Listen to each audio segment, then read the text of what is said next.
is the early 90s. Having lain dormant for eons, you finally rise and open your eyes. You squint against the neon lights of the city and the expectations of the world. This night will be very long, but you don't know it quite yet. So, Margo, we're soon wrapping up this session, and I just wanted to express how happy I am that we've found a model that seems to be working for you. Now that you feel like you're back on track, so to speak, what will be your first step? Guess I should go through the mail, pay all the bills, and maybe also... Yeah? There are some people I need to settle the score with. Some ghosts from the past. Yes, about that. Remember what we talked about when it comes to things from the past? Uh-huh. We talked about the rearview mirror in a car, how it only occupies a small portion of your vision, how keeping a steady watch forward through the windshield should be your top priority. Rearview mirror, windscreen. Got it. Just a couple of loose ends I need to tie up before I can, focus on the road in front of me. Very well. So, speaking of that method we worked out together, have you thought about your strengths? Your, statistics? My stats, yes. This is your ability to sympathize, comfort, encourage, and so on. This is your ability to impress people with your intellectual and cultural prowess. This is a measure of your sassiness, as well as your ability to trick and deceive others. This is how many steps away you are from burning out and relapsing into depression.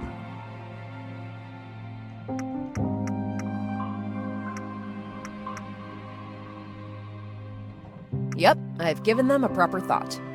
I mostly rely on my strong psyche right now. That's great, Margo. So, all that remains is for me to wish you luck, and a gentle reminder. The rearview mirror. Copy that, Captain. Oh, shouldn't you give me something? We talked about equipment and artifacts, right? Right. I almost forgot. So, I, have these 2 rings. You may choose one of them. One is pretty and will make you more liked. The other is tough and will make you, look tougher. Great, thanks. You're welcome. Oh, and don't worry about the ring. It's just a plastic... Hey, don't ruin this now. We were doing perfectly. Sorry, my mistake. Now, off you go, Margo.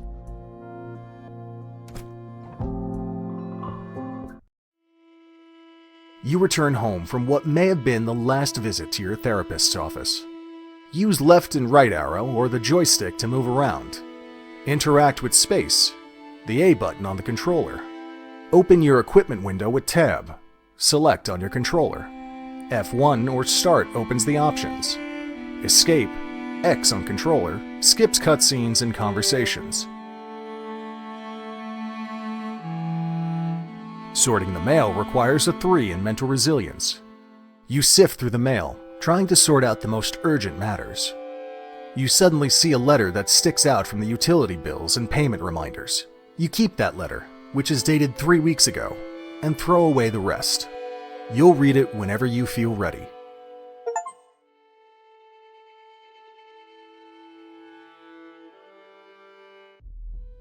This puzzles you greatly because of 3 circumstances. First, Leon was your high school's most popular and idolized heartthrob. You had no idea he knew about your existence. Second, Leon passed away a week ago or so, to the general devastation of the community. Third, the last line is a clear reference to The Vestal, a poem you wrote for a competition in the school paper during your sophomore year. It finished 4th. You subsequently burned it in a fit of self-contempt and forced yourself to forget it. It is with trembling hands you fold the letter and put it away. What did Leon know about you? And what did he want to tell you?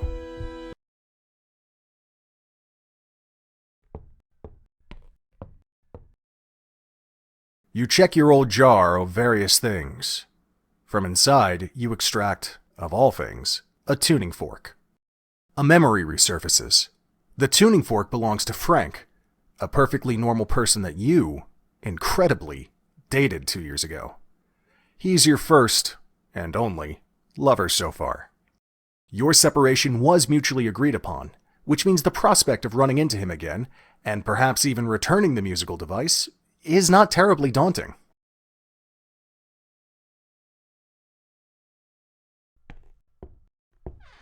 Only a few garments remain in your wardrobe. The rest are engulfed by the pile on the floor. You grab your sympathetic sweater, your chill t-shirt, and your white shirt of responsibility.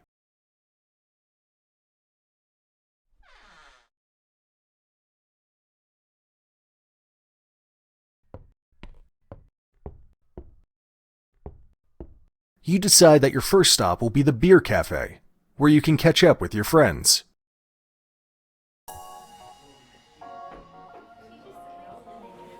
Hey, did you know that procrastinate means toward tomorrow? Procrastinus, toward tomorrow. No, I did not know that. Either way, shouldn't you be working on your thesis? I am working on my thesis. I just came to think of this word and wanted to look it up. You put off writing your highly important essay to find the etymology of procrastinate. That's almost poetic. Thanks. Anyway, so, Daniel, we're really excited that you're getting to meet Margo. Finally. Yeah, I'm really excited. I just hope it won't be stressful for her. She said she's feeling much better now. Just coming here to socialize is a good sign. Just don't get all nervous, you two. You'll freak her out. Margo! Hey! Hi there. So what are you guys up to today? Me and Daniel are chilling. Susie is working on her thesis.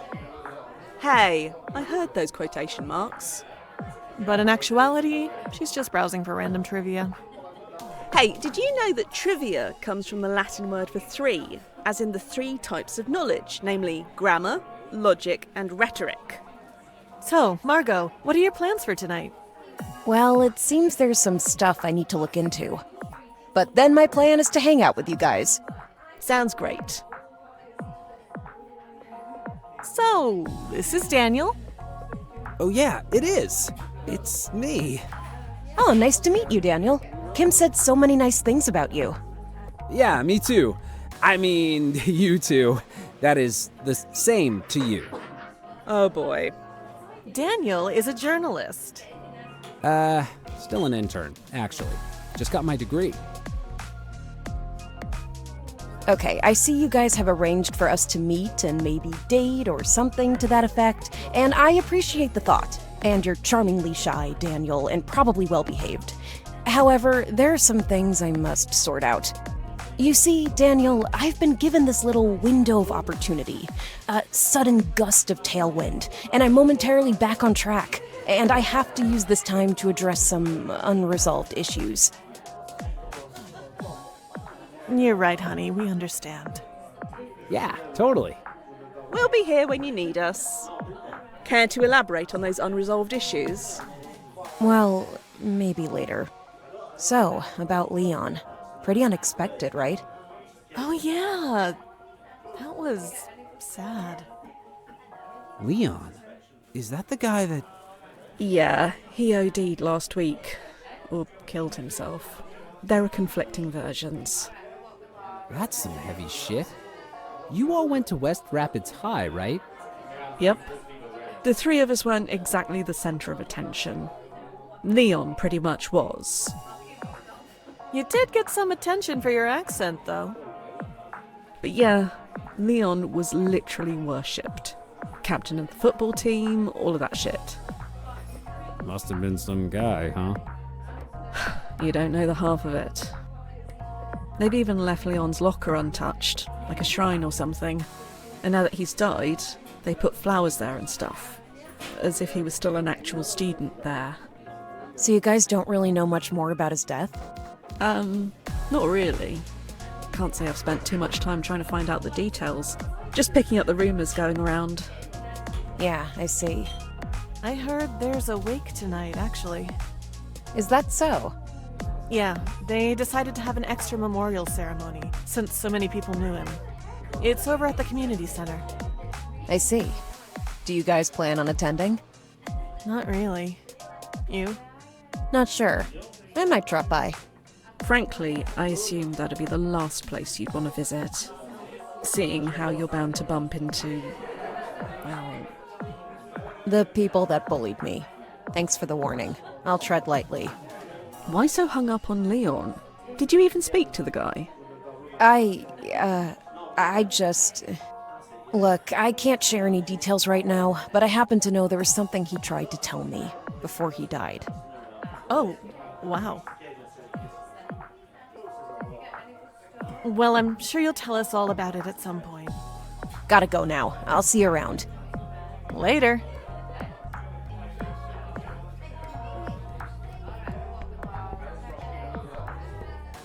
You freeze and cringe as you're struck by how gross the restroom has become. You need at least an 8 in mental resilience to overcome your germophobia and proceed into the restroom. Lacking that, you decide to beat a hasty retreat. You're not in a good shape to challenge any of your many phobias right now.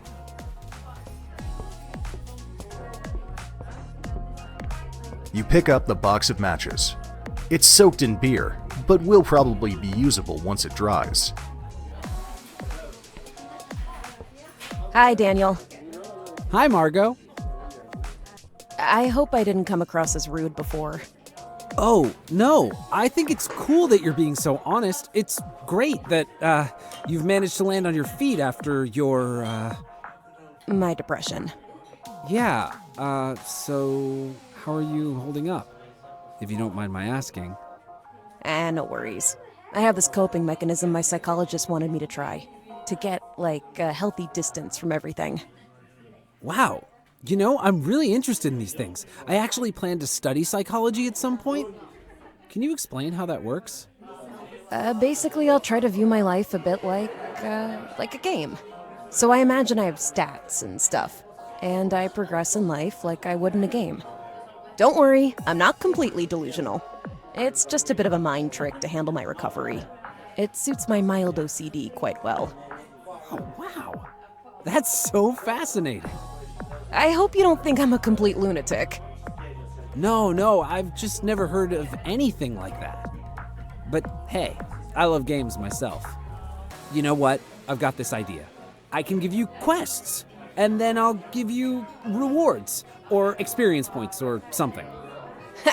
So you're gonna be my quest giver. That's something. I'm not belittling you, am I? Nah, it's cool that you're playing along. Okay, so I need to level up my social interaction skills. Do you have a suitable mission for me? Sure. Let's see. Let's start off easy. You need to find a stranger and pay him or her a compliment. It has to be something fitting, something heartfelt. For practical reasons, let's restrict the area of this quest to, in or around this bar. Okay, I guess that's all right. Gotta start somewhere. In or around this bar. Oh, and to aid you in your quest, I'll give you a powerful artifact. It's the Scarf of Social Bravery. Oh, thanks. Stranger, compliment. Roger that. I'm on it.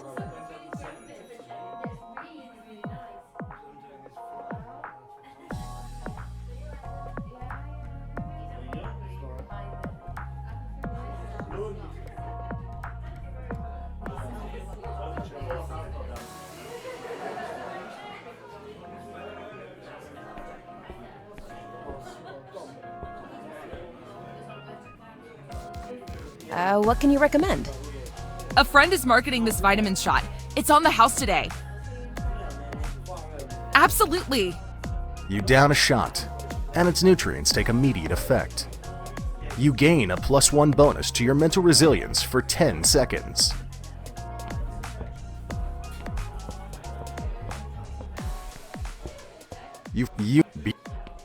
Having overcome this fear once, it no longer poses such a great challenge for you. The matchbox is now dry. The dumpster may contain useful items, as these types of containers are wont to do, but sifting through its contents with your bare hands is where you draw the line. A motorcyclist with an unlit cigarette in his mouth is staring vacantly into the rain. A biker is staring despondently into the rain. You decide to talk to him. Excuse me? Hey there. Nice bike. Oh, thank you. Yeah, it's nice. You like bikes? Not usually. I just thought yours looked nice. Alright, so listen, I'm on my way out of here, but hey, let me give you something. I bought it for someone, but now that's not, happening. So why don't you take it? I'll see you around. The biker gives you a biker scarf.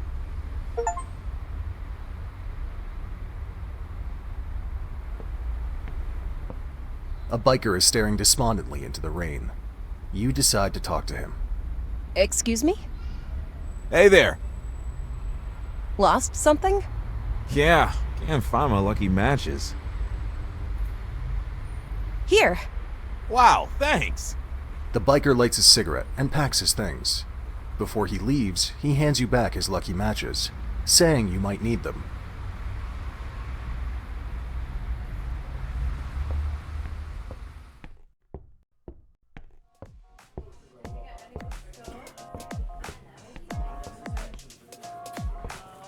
Hi, Daniel. Hi, Margo. I've completed your quest. Excellent. I grant you +1 to mental resilience. Come back later. I'll have a new, exciting quest ready for you. I will. Hey, Kim. Do you know anything about Leon's life just prior to his, death? Not much. He'd taken a sabbatical, lived a bit secluded with his girlfriend, that cheerleader. Rebecca. I remember her. There's rumors about alcohol and drugs. Maybe the parties had started derailing into something more destructive. I don't know. I hope you'll tell us why you're so interested in Leon's fate at some point. Yeah, sure, I will. Well, I suppose you should talk to Rebecca or his old friends, the in crowd. Yeah, I guess you're right. Oh, right. You have an old beef with Rebecca, haven't you? Yeah, I kind of called her out once for being part of the group that bullied me. She had a different view. We traded some nasty words. Well, I heard they moved to a small apartment down in Blue Flats, in case you want to pay her a visit.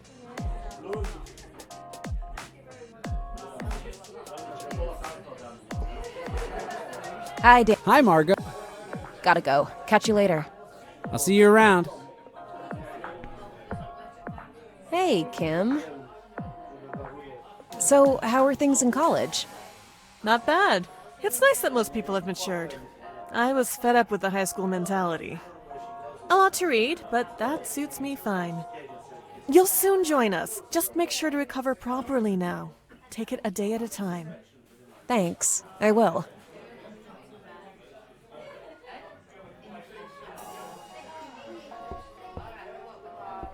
Hey, Susie. What's up? Have a random piece of trivia for me? Sure. Did you know that the giant water lily only blooms for 2 nights? The first night it's white, and by the second night, when it's been pollinated, it turns pink. Huh, I didn't know that. Thanks.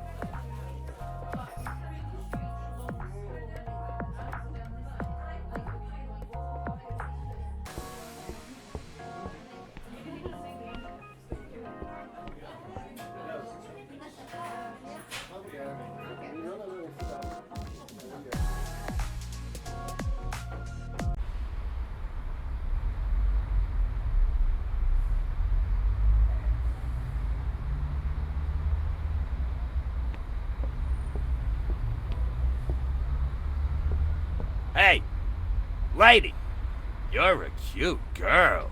Can I take you home?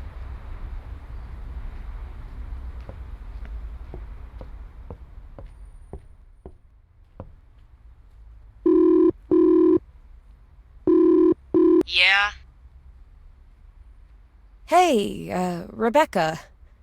This is Margo. Margo? From high school?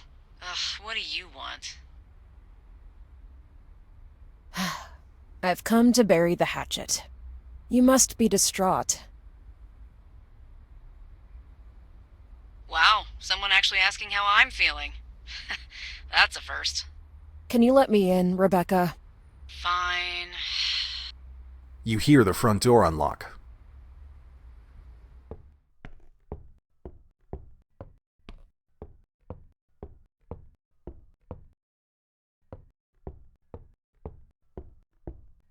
Someone caring how I feel?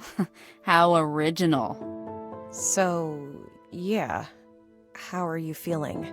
You mean with Leon dead and I'm pretty much left to my own devices?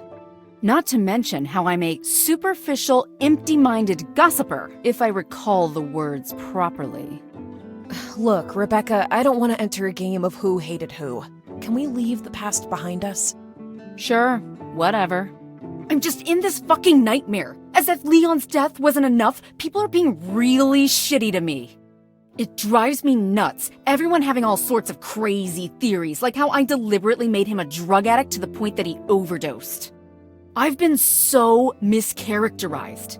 There weren't even a lot of drugs involved. We partied and smoked some occasional pot. Leon was going downhill on his own accord. I've been trying to live a normal adult life, believe it or not. I really tried to get Leon on board too. I'm not a cheerleading party animal any longer. I work. I do art. I know I said some mean things to you, but I was in a really tough situation. What, with the bullies?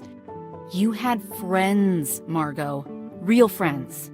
Sure, some people were being dicks. That's high school. But okay, that was years ago. I appreciate that you're here to make peace. Yes, but I'm also here to hear about Leon. I have a really strong desire to find out a few things about him and what happened. Ugh, why so curious about Leon? Wish I could meet just one person who wouldn't obsess about him. I just have my reasons. You want to know the truth? When he suddenly transitioned into this sophisticated, creative version of himself, it got to his head. He couldn't handle his own genius. I tried to be supportive and help out. The past few months were nuts, though. The stuff he overdosed on wasn't ours, nothing we'd use. That was all him.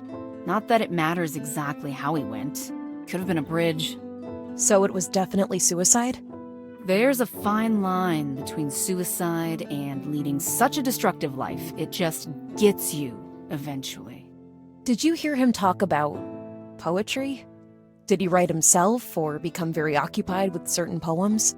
He did obsess a bit about that kind of stuff, yeah. You ever hear him mention my name? Or anything I've written? The Vestal? You? What the hell, Margo? I knew this would be weird, but Jesus, how can you make this about you?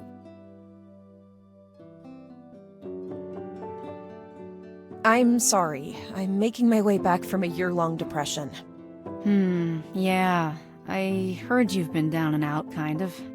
I guess I'm being a bit harsh. All right, I'll help you out.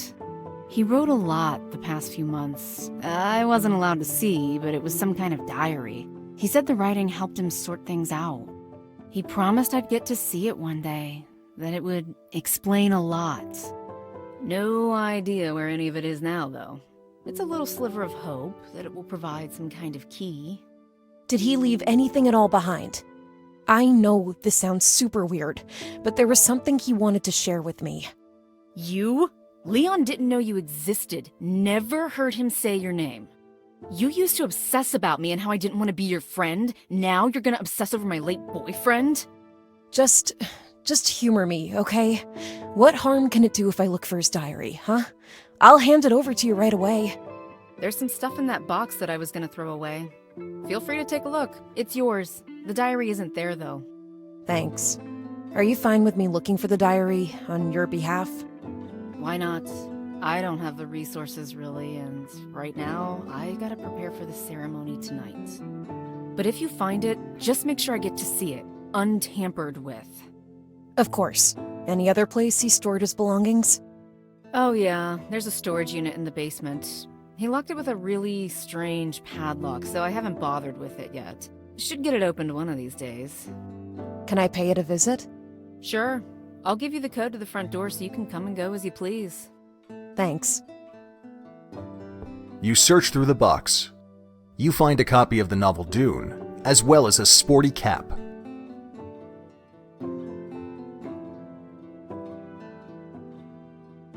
You open the first page. Someone has written, "Return it when you're done with it. And remember, fear is the mind killer. Old Man Reed."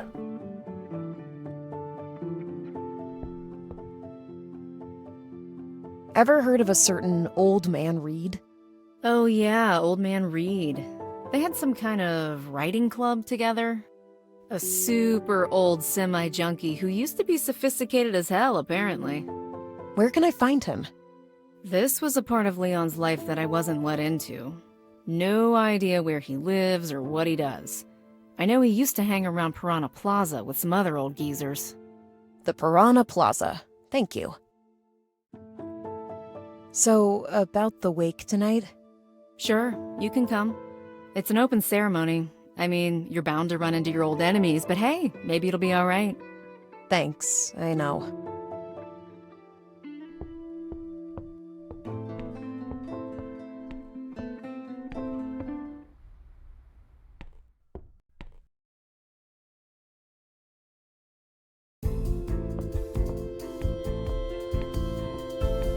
The door to Leon's unit has an unusual padlock, with a big dial marked with numbers 1 to 12. A handwritten text on the door itself says, "My first is lacking from the barrel maker's shop. My second is the time showing in the grassman's chamber. My third is the number I want to be buried with." The clues don't tell you very much yet, and you refuse to meddle with the lock blindly. You'll return if you find more information.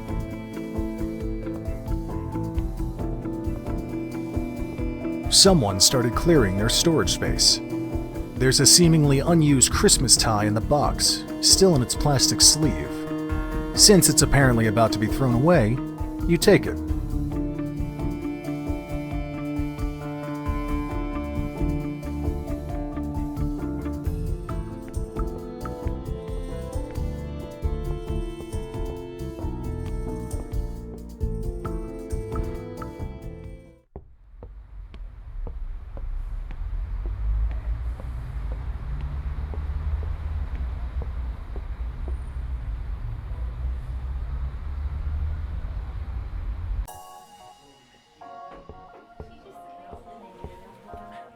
Hey, gang! Hi there! What's up? We're helping Susie with her physics studies. Not that physics is a course she's taking. The trick is to create real-life analogies. Listen to this. When a lid is hard to open because of the vacuum inside the jar, it's not due to some kind of suction within the jar. It's because of the pressure from the atmosphere around.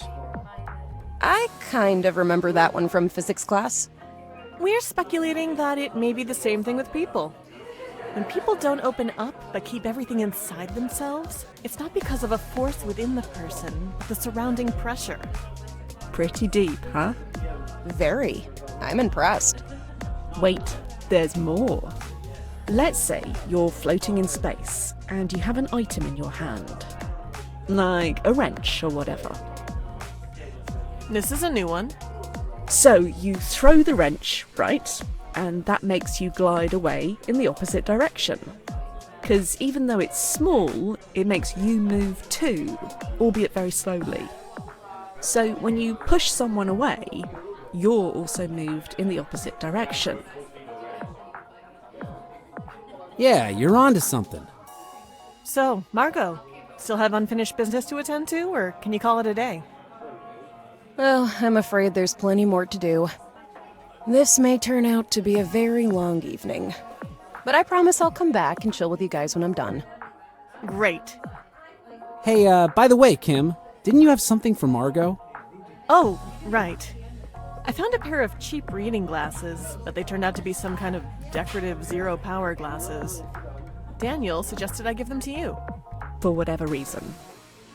Yeah, I thought they might have some sophistication bonus.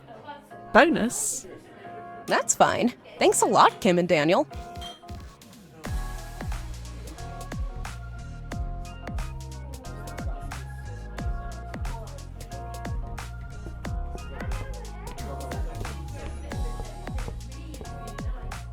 Hi, Daniel. Hi, Margo. Have a new quest for me? Right, a new quest. I feel like you're ready for something really challenging. My sister is having a tough time with her boyfriend. They have that sandwich truck over at Calamity Club together, and she says that they're not on speaking terms any longer. But I know they love each other. They just need to communicate. And I'm gonna make them talk? That's a pretty high-level quest you got there. They just need a tiny nudge in the right direction. They're basically overworked and stressed, and all they talk about all day is work. They've forgotten the importance of those small, special words. Wow, you could be a couples counselor. How come you haven't talked to them yourself? Oh, I will, if you fail. I accept the quest, but I can't promise anything. I'm still a novice, remember? Good luck. I'll see you around, Daniel. Hey, Susie. What's up? Hey, Kim.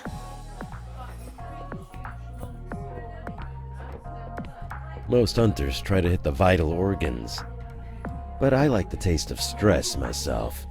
I always aim to injure it lightly first. That's so fascinating!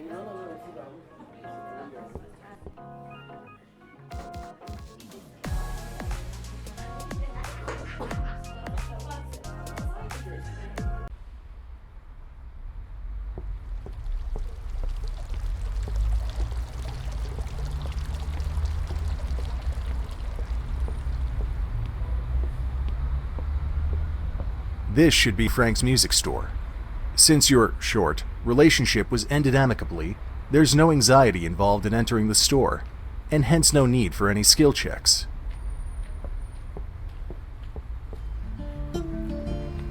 Margo? Fancy seeing you here. Hi, Frank. What have you been up to lately? Haven't seen you around. I've laid low for a while. Right, okay. And yourself? You're doing well? Well, you know, trying to make ends meet, trying to make this place lucrative. It is at this point that your dialogues tend to run out of steam, and Frank will turn everyone's attention to his guitar playing instead. So, hey, I'm trying out this new vintage Gibson Hummingbird. Any requests? Requests? Yeah, what you want to hear? Gotta get this baby warmed up, got a gig later tonight. Coming up with a title that will satisfy Frank poses somewhat of a mental challenge for you.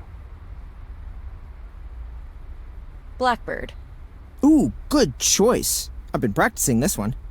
Now let's see. You know what, I'm not actually in the mood to play that one. I'll just keep warming up. So yeah, I'll catch you later. Hey, Frank. Me and the band have had a bit of a dry spell recently, but we keep hustling. Trying to find our image, our style, but we're getting there. But you have a gig tonight? Yeah, but it's a small thing. Tiny venue. Oh, you want to hear us play? I'll put you on the list. That'd be fun, but I have a lot of stuff planned tonight. I might even attend Leon's wake. Leon, that rings a bell. Went to West Rapids, used to be really popular. He recently passed away. Oh, he was like king of the jocks, right? I guess. But he actually had other sides, too. Yeah, well, who doesn't? But anyway, nice to see you again. Rock on, Margo. Hey, Frank. Ah, there it is. Been looking for it. You had any use for it? Me? Nah, it's been in a mason jar for 2 years. It's a fine tuning fork. Sure, but I don't have any instruments to tune, nor do I pursue a singing career. Well, it was a good gesture to return it to me, thank you. Oh, speaking of returning old things, I found your old turtleneck sweater not long ago. I brought it here in case you'd drop by. It's over there by the counter. Wow, that old thing. Thanks. You rummage through various drawers filled with unsorted music equipment until you find your old turtleneck sweater, surprisingly neatly folded.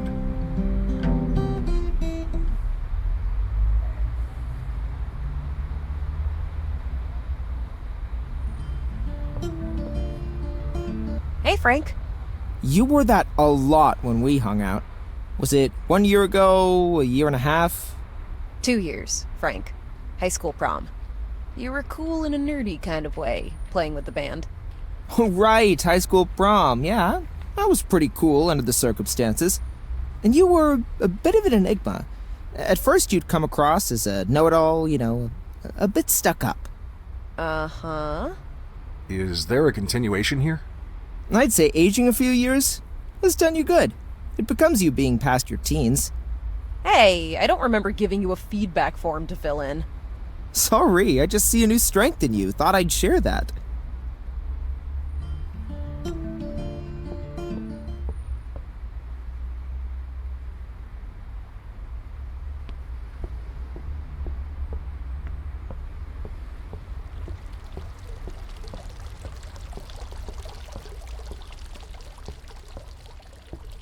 Excuse me, may I bother you gentlemen with a question? Hey, Keith, there's a young lady here. What does she want, pray tell? She says she wants to bother us. Shall we speculate about her intentions? I think she will take our pictures for her photograph exhibition. You mean the exhibition entitled Old and Beautiful? All black and whites. That's the one, Keith. I'm more inclined to believe that she wants to interview us for a reportage in a new publication geared towards culturally engaged middle-aged women. Let's inquire her about her intentions.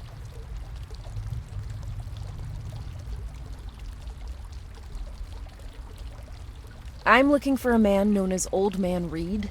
Can you help me out? Did you hear, Keith? She's asking about Old Man Reed.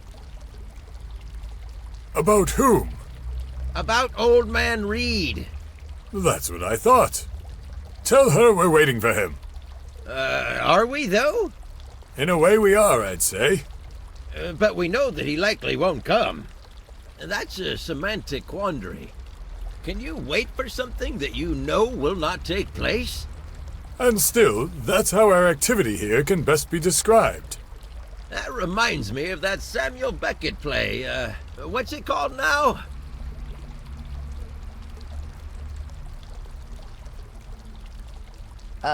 Waiting for Godot? What? No. I was thinking of Night and Dreams. Ha! Just kidding. She's good, though. Give her a ring. A good idea. Here. The old man offers you a ring. You're now on the good side. Team Good Guys. That's us. Thanks. See, that was so-called highbrow humor. That's what we're exploring here, Keith and I. Comedy. We're making great progress, too. Our ambition is to distill the entire concept, to find the core. You know how, when it comes to music, they say there exist only a dozen or so songs, and then the rest are just variations? It's the same with jokes. As a matter of fact, there exist only 5 different jokes. Wait, did you count the one with the tomato crossing the road? Ah, right. 6 jokes. But anyway, the young lady is impatient. Right. Reed.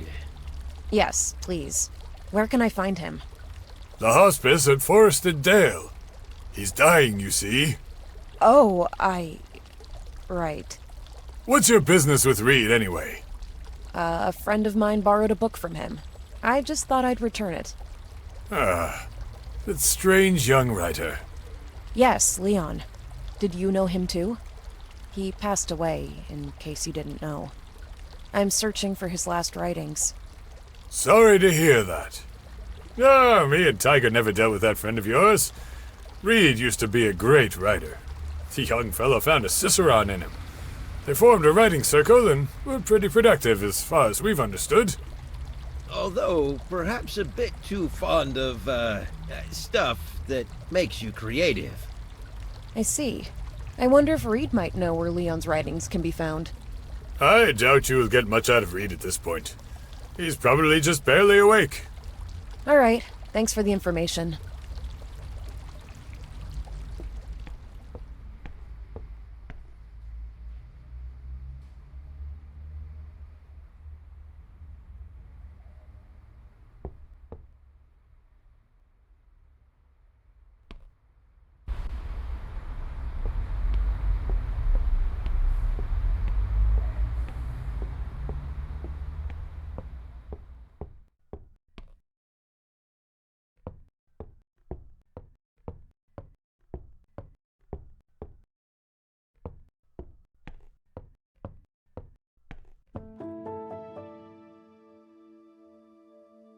Nice drawings. The minimalist line work does a good job expressing the shapes. Thanks. I try hard. Rebecca now thinks highly of you. I was gonna say, I'm glad you came here. I felt lonely. Let me give you something. A token of our friendship. Take this cute tiara. Oh, thanks. Just my style.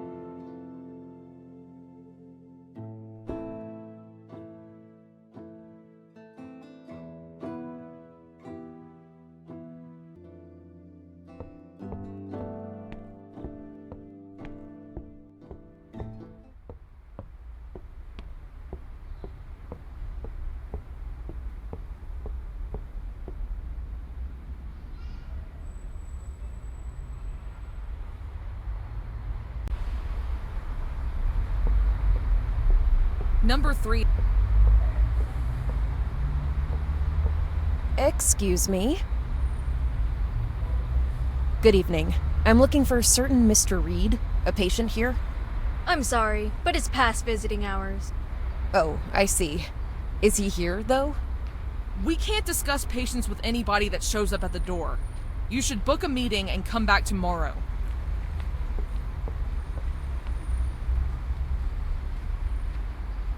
Speaking of which, how's our conspiracy theorist doing? Still delusional and agitated. Keeps ranting about secret agents coming to steal that book of his. So the new meds aren't kicking in? Nah. I'll stop by later. Room 9, right?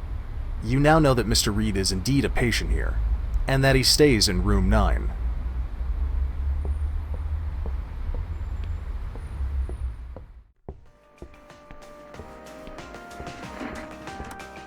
Hello there, ma'am. Can I help you? I'm here to see Mr. Reed. Oh, I'm afraid it's past visiting hours. You will have to come back tomorrow. Very sorry, thank you. A game of chess is being played, although one of the players seems almost asleep. You can make a move for him, if you wish to. You make what seems like a fairly strong move. Oh, Mr. Larson, you've moved, I see. Now that's not too shabby, Mr. Larson. A vase with fresh flowers rests on a chair. There are also 2 cards. Happy birthday, Dad! We're hoping for a speedy recovery. Stephen. The other card says, Greetings, old boy. You were sleeping, so I'll return later. By the way, I enjoyed the safe riddle. I shall reply in kind, should you find the strength to visit me soon. Much love, Anne.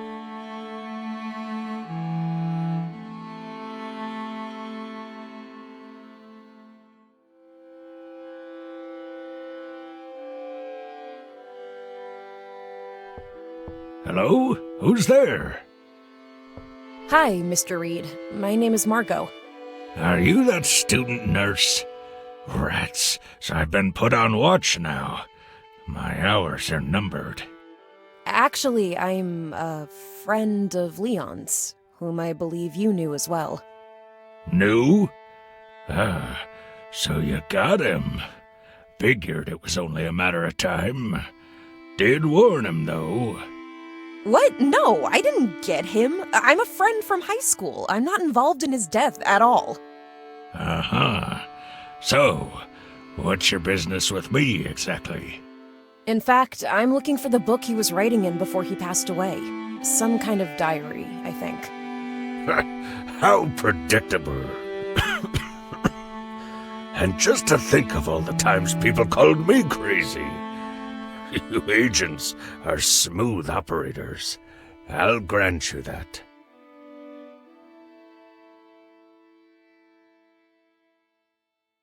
I can easily prove that I was a student at Leon's high school. I got a better challenge for you. If I'd ask what fear is, what would Leon answer? That it's the mind killer. Young lady, I'm prepared to believe what you're saying. I do indeed have his diary in my custody. I wanted to keep it safe from the agents. Oh, there's just one thing. Now that I got your attention, you know, the stuff here is pretty good. The nurses keep me, well, doped up, but I can't help but long for a more potent stuff. Will you go fetch some mushrooms for me? I want to get one final ride before I go. I thought we were in a hurry. Well, hurry up then. Get me some magic mushrooms and I'll tell you where I keep the diary. Leon was a great boy. He was such a promising writer, but also troubled. Godspeed, Margo. Bless your heart. You choose to interpret that as an extra experience point. All right, Agent. Move out. Very well. Excuse me, Mr. Reed? Mr. Reed, before we part ways, I just wanted to ask you, did Leon talk about poetry? Did he mention a poem entitled The Vestal? Ah, the Vestal. Funny you should mention it. How he lamented never telling that anonymous girl how much it meant to him. Actually, that was me. I wrote The Vestal. Yes. The Vestal. Leon wanted to share something with me right before he died. Do you have any idea what it might have been about? You'll find your answers in due time. I hope you're right. I'm tired and need to rest now. Where can I find mushrooms for you, Mr. Reed? I can't hold your hand throughout this mission, Agent. Use your cunning and your wits. Hey, this beret is lovely. Oh, take it. I'll never see the outside of this hospice. Thanks.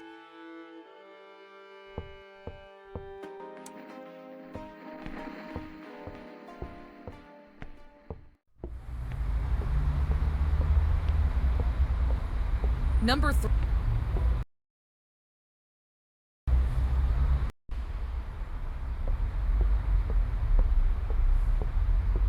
Hey there. Hey, babe. What's your name? I want to make sure I shout the right name tonight.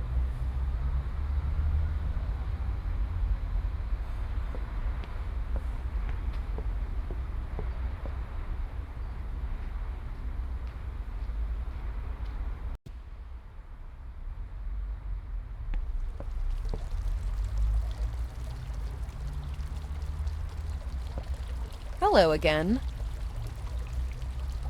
Okay, so I've spoken with Old Man Reed. How's that old bastard doing? Who? The girl's been speaking to Old Man Reed. Let us guess. He's sent you on an errand. He wants something. But what? Something the nurses won't give him. A top-shelf magazine? I believe he's beyond that point. This must be something grand. He's about to depart. Actually, he's asking for... Mushrooms, we know. Definitely mushrooms. Right, okay, good. So, can you help me out? We can also take advantage of a situation. Yeah, we're huge fans of bartering. You give us something we want, and we give you what you want. Or what Reed, may he soon rest in peace, wants, rather. This had better not be anything indecent. Look, lady, we just want to laugh. Indeed. Tell us a joke. It can be intellectual or dirty. We're open-minded. But funny, obviously. I tell you a good joke, and you give me some mushrooms for Reed? Very well.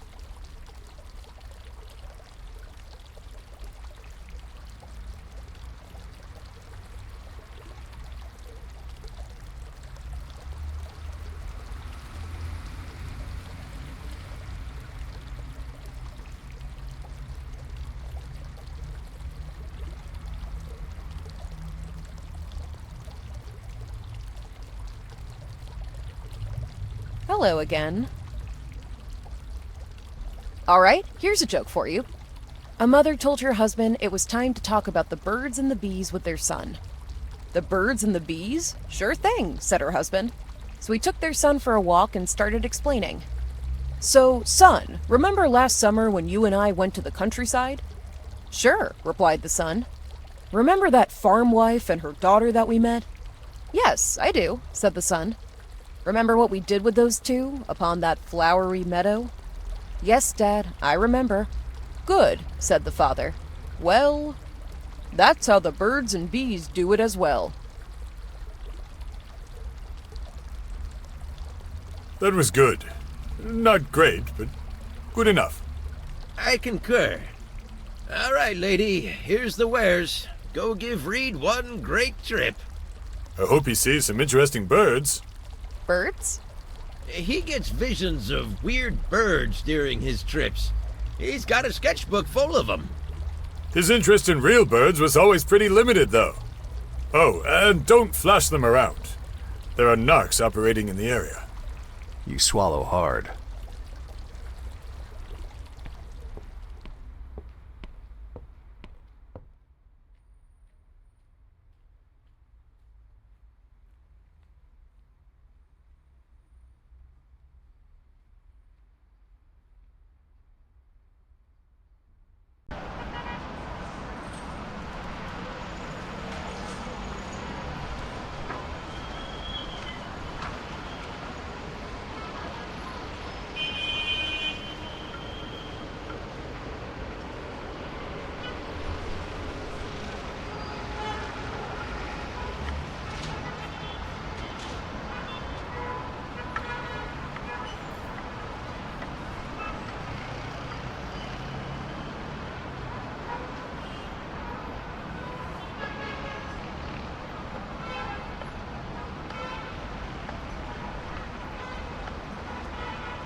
Hey there. So, busy night? Business will probably pick up speed later. Graveyard shift tonight? Graveyard shift pretty much every night. Well, at least you have a nice-looking colleague over there. Ha! That's actually my boyfriend. I could almost tell. How so? He just looked at you so affectionately just before. Oh, I doubt that. We're not exactly on speaking terms right now. Oh, sorry to hear that. Must be tough to work like this together. I bet you rarely get the chance to communicate. He's like a brick wall, completely unable to express emotions. Some people are just bad at displaying emotions. I'm a bit the same. I bottle everything up. Who are you? Some wandering relationship fixer? Nah, this was just a whim. I was moved by how there seemed to be such nice chemistry between you. Buried somewhere. Maybe he just needs a push in the right direction. You think he deserves one more chance? Right, sure. I'll make sure we have a proper talk tonight.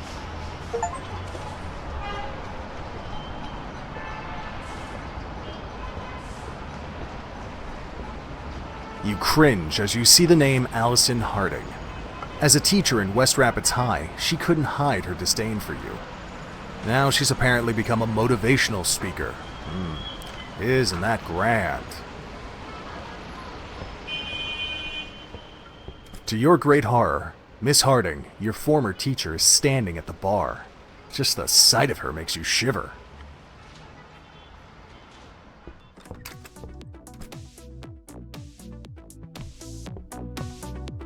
Hello. Yo. 2 weeks ago or so, I was supposed to meet a certain Leon here, but I never made it to the meeting. And I guess I just wonder if maybe you knew Leon and remember that night? A bit of a long shot.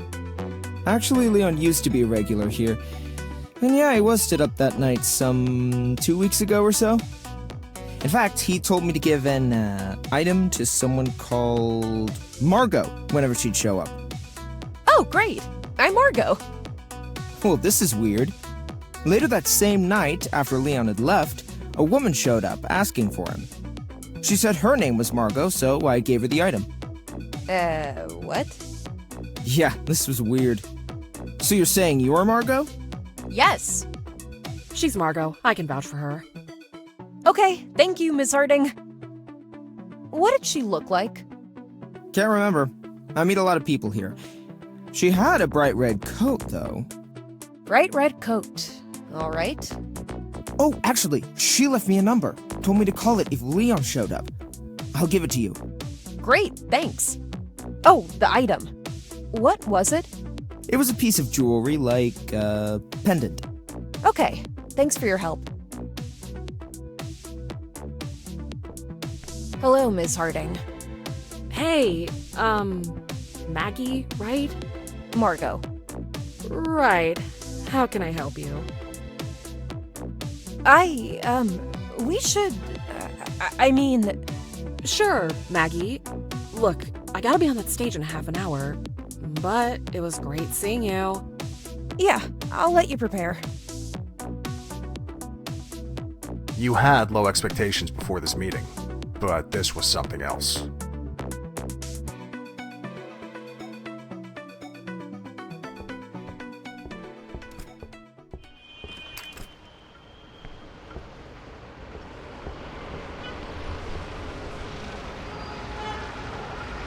That's the number the bartender was given by someone who said she was you.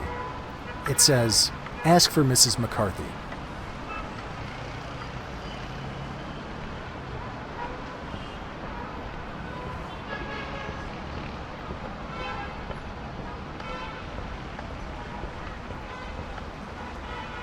For a year or so, you haven't been able to order a pizza.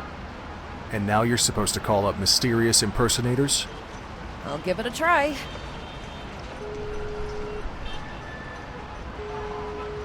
Hotel Hilbert, good evening.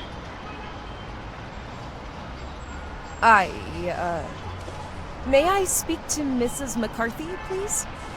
I can only leave messages for your guests, ma'am. Oh, okay. But is she, there?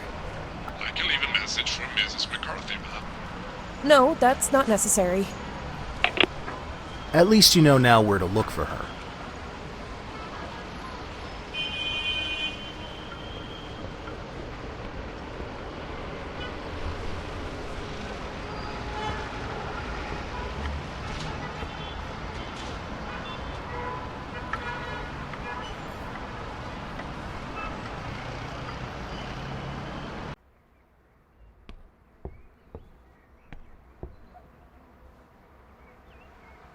Wow, Margo.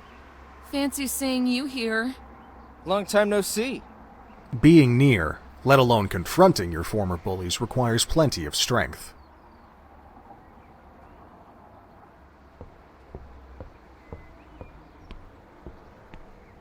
You look into the entrance hall of the community center. Closest to the door is a basket with the label "Give Box" on it. It's full of what appears to be secondhand clothes and items. From this angle, you can see what looks like a perfectly intact pair of aviators.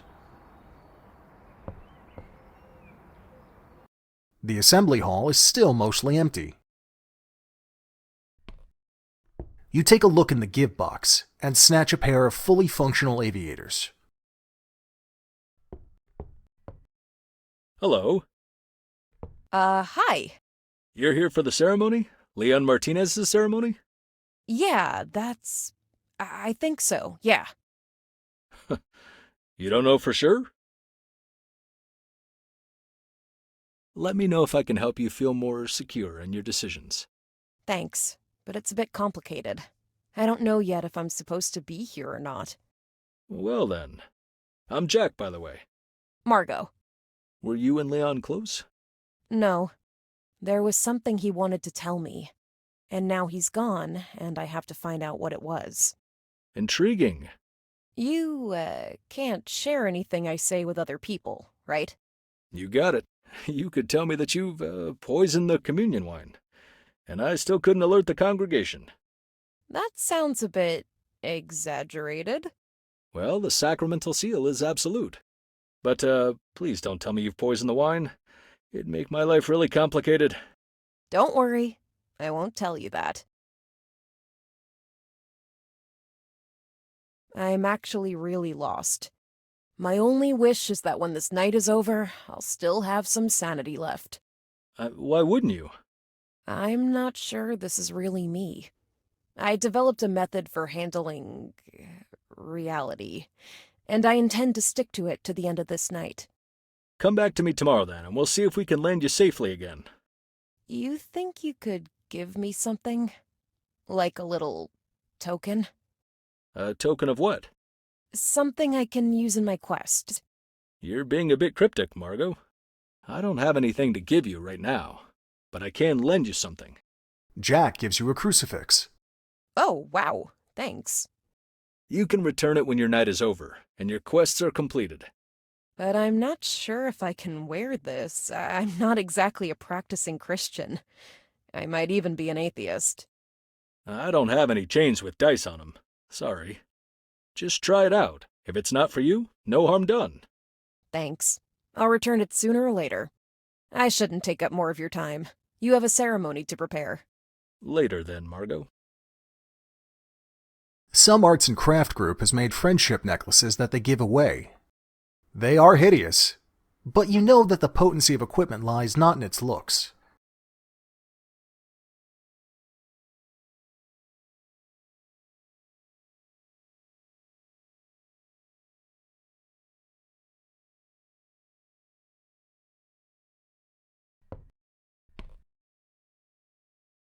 Oh, sure. I think I'm on top of things. Just this, small thing that surprised me a little. Uh-huh. There are no speakers so far. I mean, that may change. Some may want to speak off the cuff, which is fine too. But given how popular Leon was, I expected many people to announce speeches and maybe musical acts too, but nobody stepped forward. It's a pity you didn't know him better. Wait. Are you implying I should give a speech? Are you kidding? I only started speaking to strangers this afternoon. If I were to attempt a public speech, I'd likely combust spontaneously. Well, we don't want that. I just thought it could be something of a challenge for you, in that game of yours. Now that's a proper quest. I guess if nobody else is gonna speak, I could do it. It's completely insane, but maybe it's meant to be, as my final quest. Fantastic! I'm counting on you then. You can count on me passing out and wetting my pants, to the great amusement of the spectators. We all doubt ourselves occasionally. It's no big deal. Just last week, I thought I was a terrible priest. Oh, how come? I lost an old member of the congregation. She said she'd lost her faith. I can't go into details, of course, but some events in her life had made her a very lonely person. I failed to keep her on the bright path. It's comforting to know we can all be failures sometimes. Later then, Margo.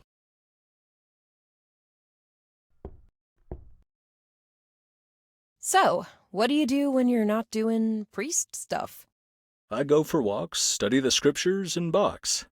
Cool. Yup. I thought the boxing part would have gotten some kind of reaction. A Catholic priest who boxes. What's the big deal? My father was a bare-knuckle fighter.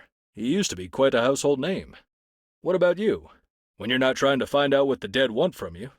I read books and play role-playing games. Although I haven't played any games in quite some time, since I haven't socialized very much lately. As in, I've been pretty much a hermit for well over a year. Oh, don't disparage hermits. There's some great ones in the Bible. Don't get me started on St. Paul of Thebes, not to mention Antony the Great. I should read up on them. Anyhow, I'll catch you later. Later, Margo.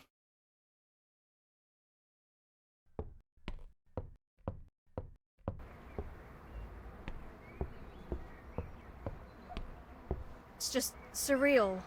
It's like last month we talked on the phone.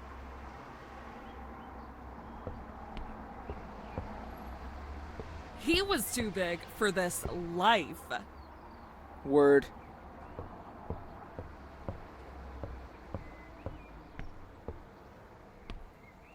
Remember when he scored a three-pointer in the season finale against Richmond? The ball was in the air when the whistle blew. We were all like, what the heck?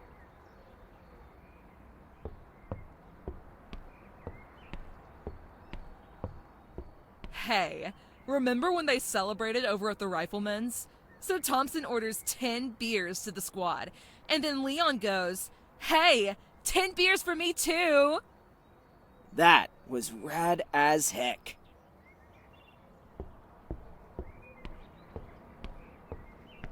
You guys think we'll ever see a guy like that again in a town like ours? No way, Jose. He was too big for this town. He was too big for this life. Word.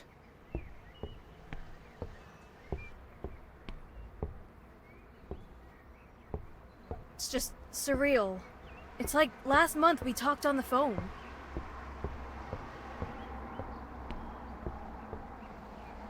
He was too big for this life.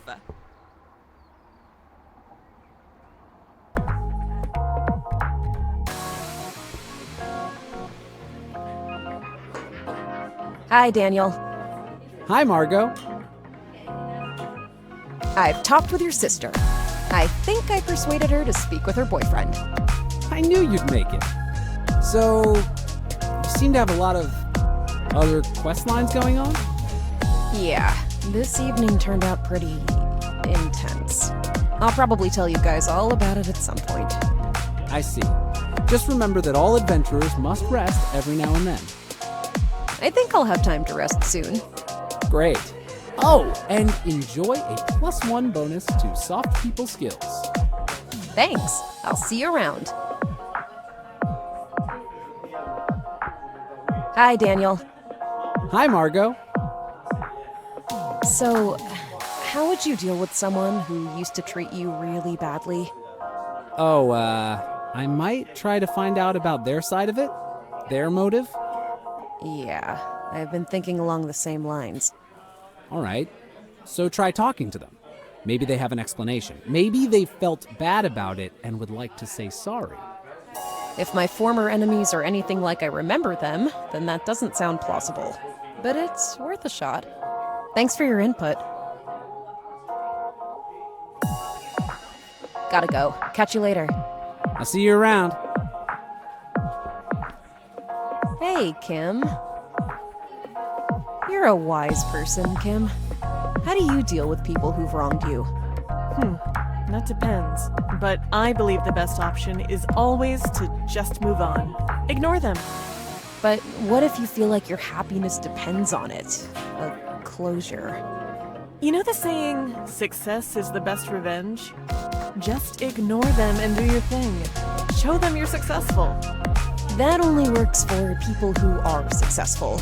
And I'm pretty far from being successful now. You'll be successful in due time. Thanks, Kim. Do you by any chance need help with anything? No. Nothing I can do for you tonight? I usually sort out my own issues. I figured. Although, I have a friend that could use some more support now that you mention it. Oh, great. Give me the details. My friend Blanche is performing tonight at the Humanities Student Union. I've already seen her gig twice, so she's forbidden me to come again. She's yet to attract the masses, so to speak. but I guess if you went there and showed some appreciation, that'd be great. Oh, wonderful, I will. What kind of performance is it, by the way? It's a rather... how should I put it? It takes some... it's some monologue, some politics, some poetry, but I should warn you that it's a bit of an acquired taste. Don't worry, I'll be supportive. You sure you really need more things on your table, Margo? We're a bit worried you seem a bit hyper this close after your... well, you know. Thanks, I'll be careful. Oh, and if she asks for your opinions, it's super important that you don't just flatter her thoughtlessly. She hates that. Okay, so how should I respond? Respond with a cryptic counter-question. Very well, I'll try.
The clerk will probably object.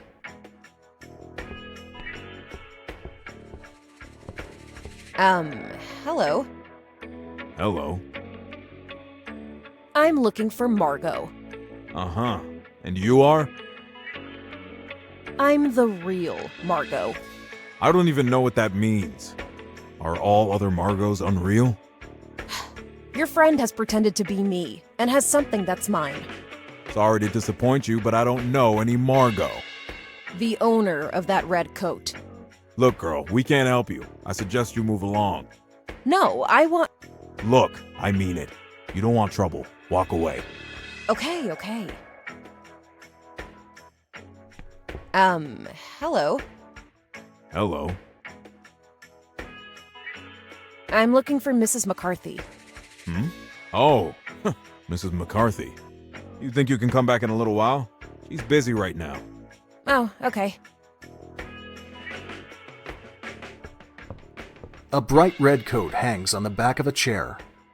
It probably belongs to someone that has pretended to be you. A tough-looking man standing next to the jacket is probably waiting for her to return.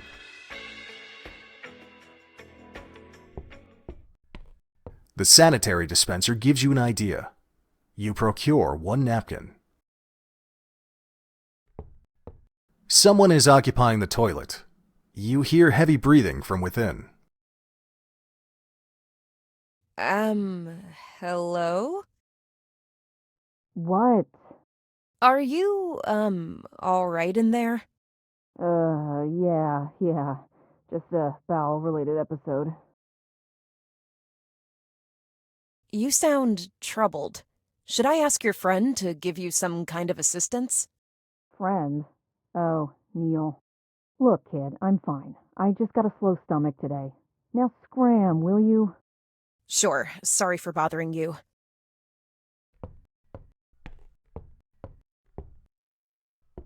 Hello? Hello. Your friend is in the ladies' room, and she left some ladies' stuff in her coat. Is that her coat? Yeah, okay. Will you get that for her? All right. Cleverly palming the napkin, you plant it in the pocket. Your trembling fingers search for what could be the piece of jewelry. Your fingers feel something small and metallic, which you instinctively grab. You quickly realize it's a key, but you take it anyway. You palm the key and show the napkin to the tough guy. He nods and says, "All right, sure. Go give it to her." Yesterday, You weren't sure if you'd ever get out of bed, and now you're stealing from potentially dangerous people. Your mind boggles. But you should probably split before people start asking questions.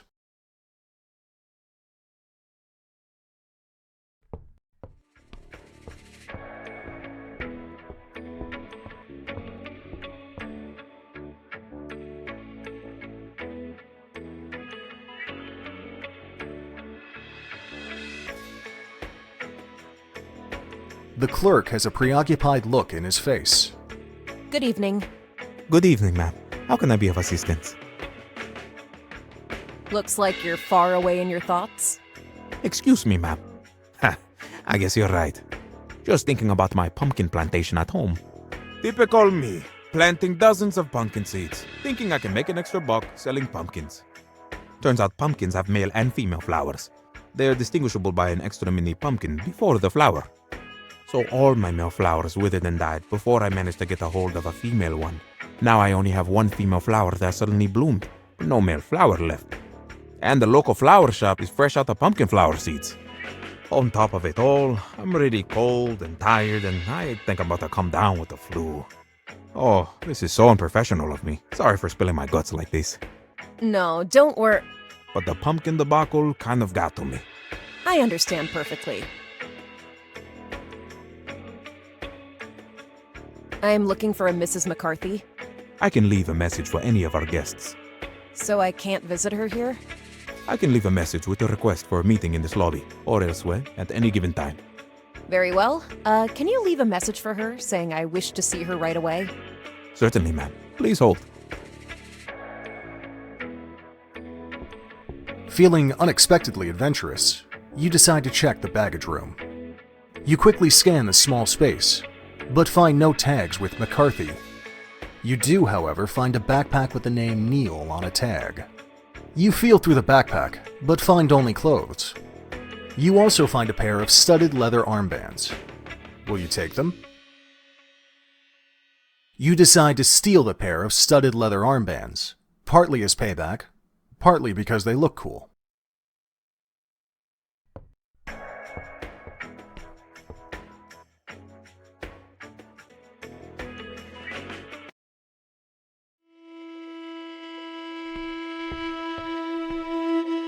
Excuse me, Mr. Reed?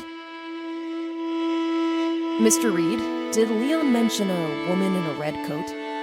Ah, her. She's one of them. Make sure you don't attract their attention. But who are they? What did they want with Leon? Now you believe me. I need to rest now. I have your mushrooms here. Ah, terrific. One final ride. How can I thank you, miss? You'd tell me where you keep Leon's diary? Diary? Oh, that silly book. It's in my house, 4th East Parkway. The key is in the bird feeder. Thank you. Actually, help yourself with whatever you find there of value. The less I leave for my greedy son, the better. Got it.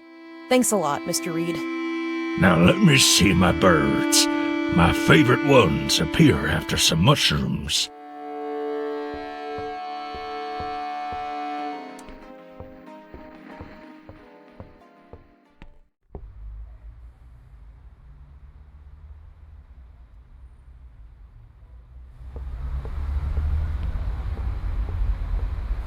Number 3. I'd have butterflies in my stomach right now, but it turns out they weren't unionized. Man, I'm so prudent, even my rash decisions come at the 11th hour. The suffocatingly snobby energy in this room is draining you of energy. So far is that I've done You can endure regrettable. some more if you sacrifice Kinda 1 not a point to racist. mental resilience I'm not a permanently. racist. Bro, I'm racist, and I'm not even a racist. How the hell are you not a racist? Hear ye, hear ye. I like banal, outgoing people. They're so used to feeling inferior, it's nothing intimidating for them. Brooding, introverted people, however, are fucking scary. Oh my god, this is so relevant. And I was like, should only parents be eligible for truly selfless acts? Then I woke up and it was just a dream. Then I woke up again and it was actually reality. Amen, sister. I'd have butterflies in my stomach right now, but it turns out they weren't unionized. Man, I'm so prudent, even my rash decisions come at the 11th hour. Ha! Good one. I like banal, outgoing people. They're so used to feeling inferior, it's nothing intimidating for them. Brooding, introverted people, however, are fucking scary. Oh my god, this is so relevant. I certainly entertained the notion. In fact, I entertained it all day long. It was so bloody entertained, that notion. Oh, so now I can't say the F word. My only regret in life so far is that I've done nothing regrettable. Gotta love racists. I'm not a racist. Bro, I'm racist, and I'm not even a racist. How the hell are you not a racist? Hear ye, hear ye. So anyway, there I was, breathing in deep the vapors of patriarchy. It's like huffing thinner. Too true, too true. I like banal, outgoing people. They're so used to feeling... Blanche notices you. You there. You look like a girl who's got bearings. Give me your 2 cents. My 2 cents? Hit me. How does my monologue tie in with the postmodern discourse? The question is how the postmodern discourse ties in with your monologue. Good point. Well put. You have completed Kim's quest. Probably. Apparently, this interaction marked the end of Blanche's performance, and she walks off backstage. Blanche left her mask behind. You decide to bring it with you, to keep it safe. You'll return it to Blanche when you get the opportunity. You may or may not use it in the meantime. That's Matthew Dubois. He was the champion of the West Rapids debate team, and has surely tripled in intellectual capacity since then. You could address him, but chances are he won't remember you, let alone your name, which could make for an awkward situation. Hi there. Hi. Matthew Dubois, right? West Rapids High? That's right. Wait. I got this. The moment of truth. Will he remember your name? If he gets it at least somewhat right, that's a win for you. Juliet? Margo. That was not one correct letter. Thanks for pointing that out. So, did you like the show? Absolutely. Blanche Henderson is one of the most relevant contemporary slam poets / political commentators of this town. I'm gonna see if I can get invited to the after party. I'm just gonna finish this pipe here. So you're still into, like, debating and stuff? Oh, I love debating. Last year, I won the Rapids High debate competition again. Oh, that's great. Wait, Rapids High? You had already graduated by then. Yeah, I get invited every year as an honorable member. Ah, I see. Matthew doesn't seem to have any counter questions for you, so the dialogue fizzles out.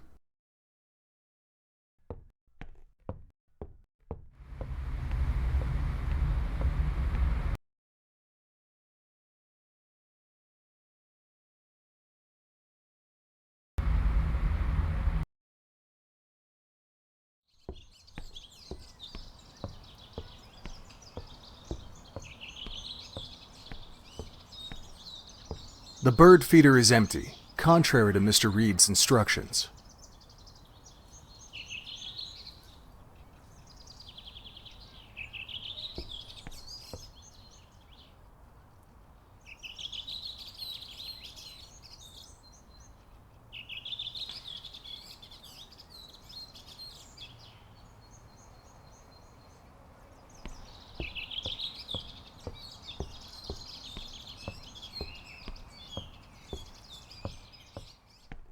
You search through the bush and find the magpie's treasure cache.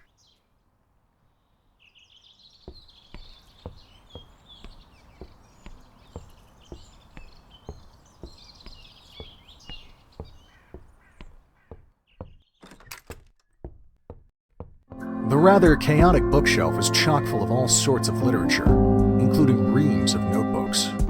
You find the sketchbook that Reed's friends talked about.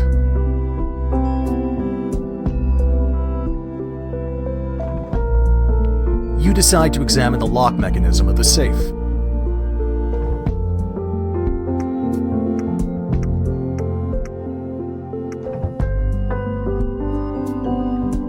You hear the innards of the safe being set in motion.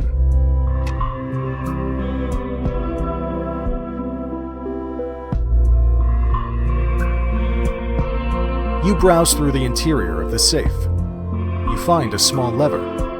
You pull it, and the mechanism clanks. You push the handle.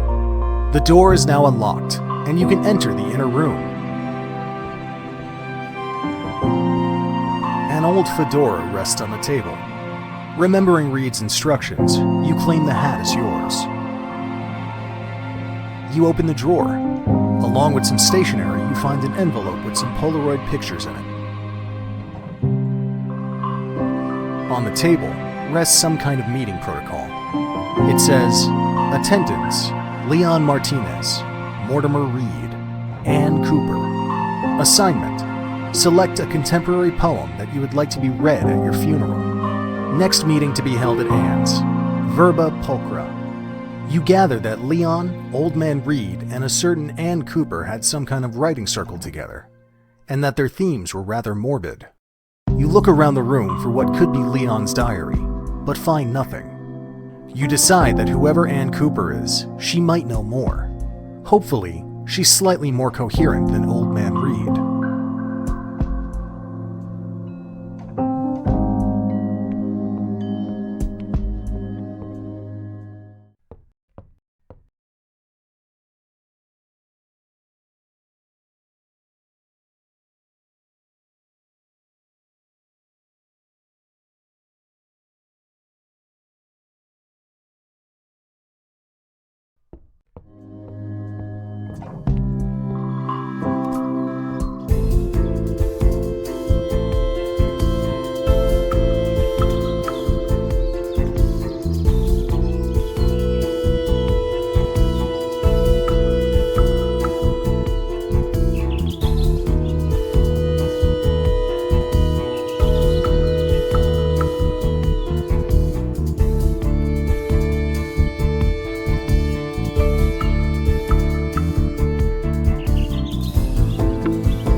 Wanted me to have. Listen, girl, we're undercover cops, alright? The man shows his badge, which, to your limited knowledge of police documentation, looks legitimate. I'm Detective York. This is Detective Wells Davidson. We'd rather not blow our cover, but we also can't beat you into giving us back our key. We're no bandits. Okay, I'm confused. What's your business with Leon? And why did you pretend to be me and take something Leon wanted me to have? I apologize for the confusion. I admit, I answered confirmingly when the bartender asked if I was Margo. I was hoping to get vital clues that could help us in our case. But first things first, we need that key. I said I don't have your stupid key. Also, aren't you the police? Call a locksmith or something. Would you mind if I checked your pockets? It's either that or a full body search. Sure, I have nothing to hide. The detective nimbly goes through your pockets and wallet. Very well. You might have been mistaken. Sorry for the inconvenience. I guess we owe you this. I don't think it's useful for our investigation. The detective hands you a pendant.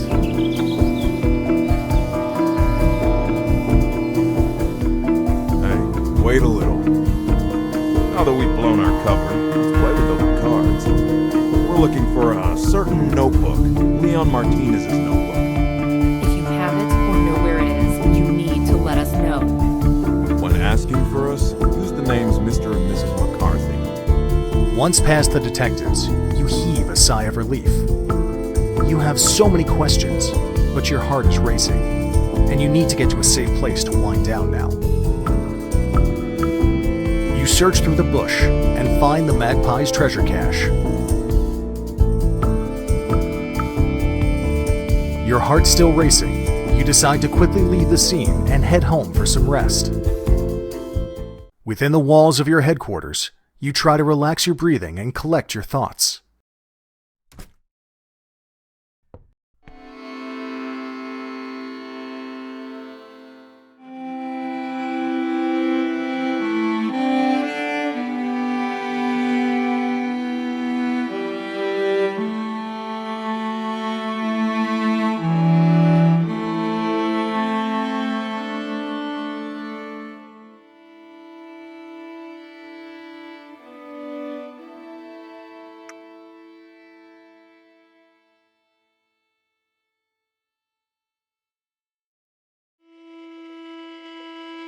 The photographs show a woman meeting and exchanging things with a young man.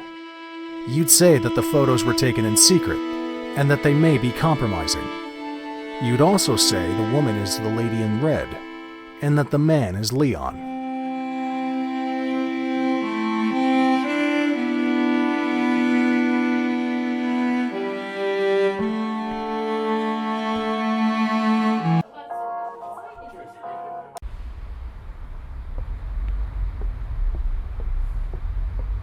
Yo! Why so gloomy? Show us a smile.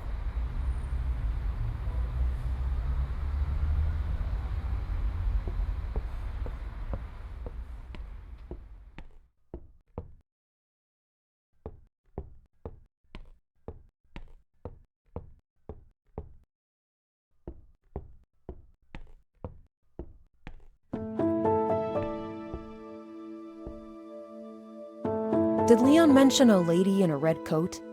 Yeah, he did mention a certain lady in red. That was just a few weeks before he passed. I chalked it up to him growing paranoid. I wouldn't pay any mind to it. Leon's gone. Let his ghost rest too. I see. Thanks. Have you heard the name Anne Cooper? Yes, another one of those mysterious, super interesting characters Leon spent too much time with instead of being with me, his fiancé.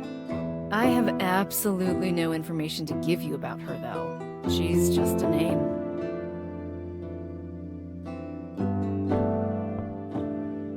So, about the ceremony. Yes? The priest mentioned that nobody's offered to give a speech. He persuaded me to step up. You? Yeah, I mean, only if it's fine with you. I'm far too much of a wreck to do anything like that. I'll hide in the shadows myself. Most of the people there probably think it was my bad influence that got him killed, how I dragged him down. But do I have your blessing or not? Sure, I guess. Whatever. Anything in particular you think I should mention in the eulogy? Eulogy? Tell them he was brave. Yeah, brave. Sure, Rebecca. I'll say that.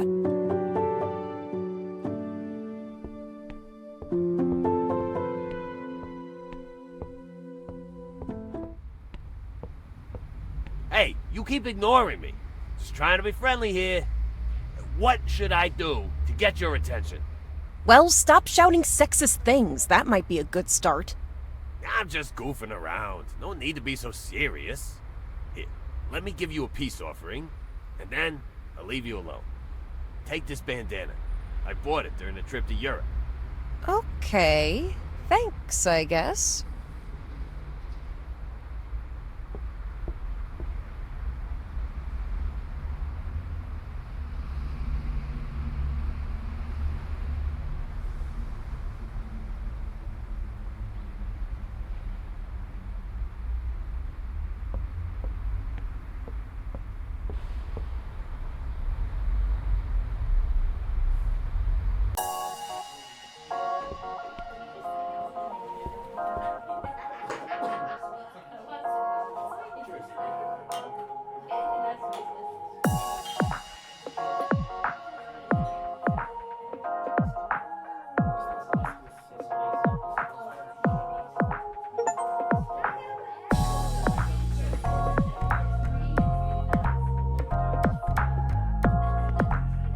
Hello there.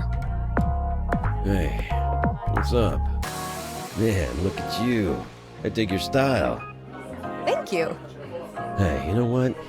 Got something that'd really match that. I just bought it, kind of on a whim, but it turned out to be 4 sizes too small. Cecil gives you a denim vest. Really? Wow. Hey, you know what they say? You should, give stuff. I agree.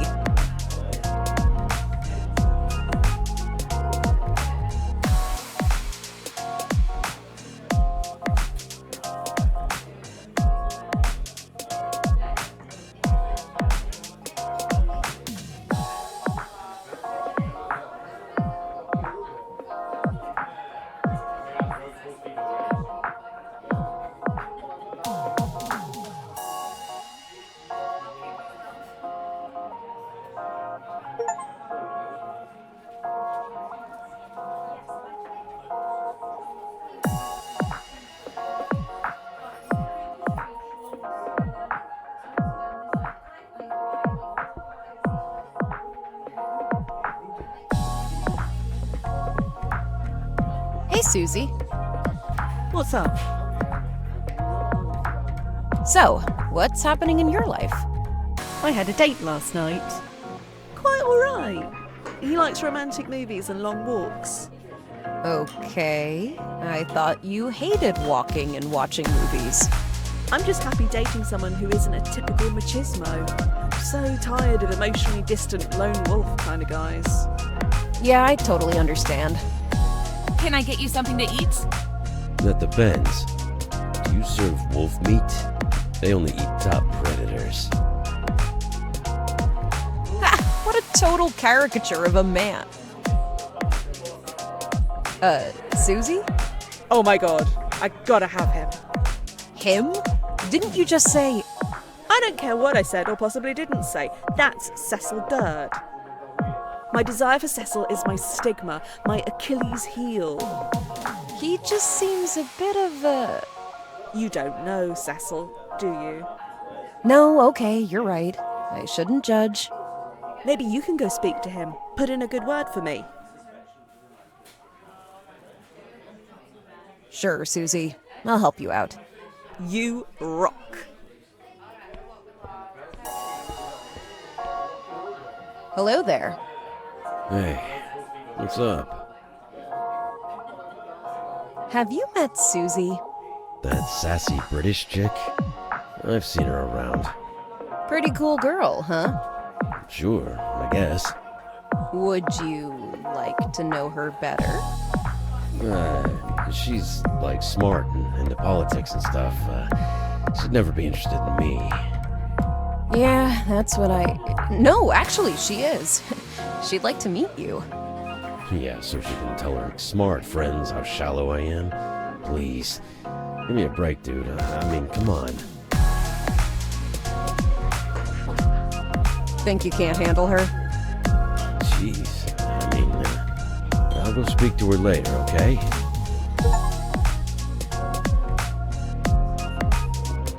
Hello there. Hey, what's up? So, I don't know you, and frankly speaking, we're probably polar opposites. But it might still be worth getting your opinion. How do you deal with people who've wronged you in the past? People who did what? Wronged you in the past? What, like, punched me or whatever? Let's say they did that, yes. Well, then I already punched back in the past. So we're square. Let's say you, forgot to do that. I forgot to punch them back? What, you think I need a calendar or whatever to remember punching someone? In this hypothetical scenario, we'll assume you never got around to do that. Punch back, that is. And now it's eating you. Yeah, damn straight it's eating me. And now, years later, you need to handle it. Because it's keeping you awake at night. Okay, fine. So I punch them now instead. Is it worth the hassle, though? You have to go to their place, confront the person, start a fight, get your knuckles bloody. Can't you just let it go?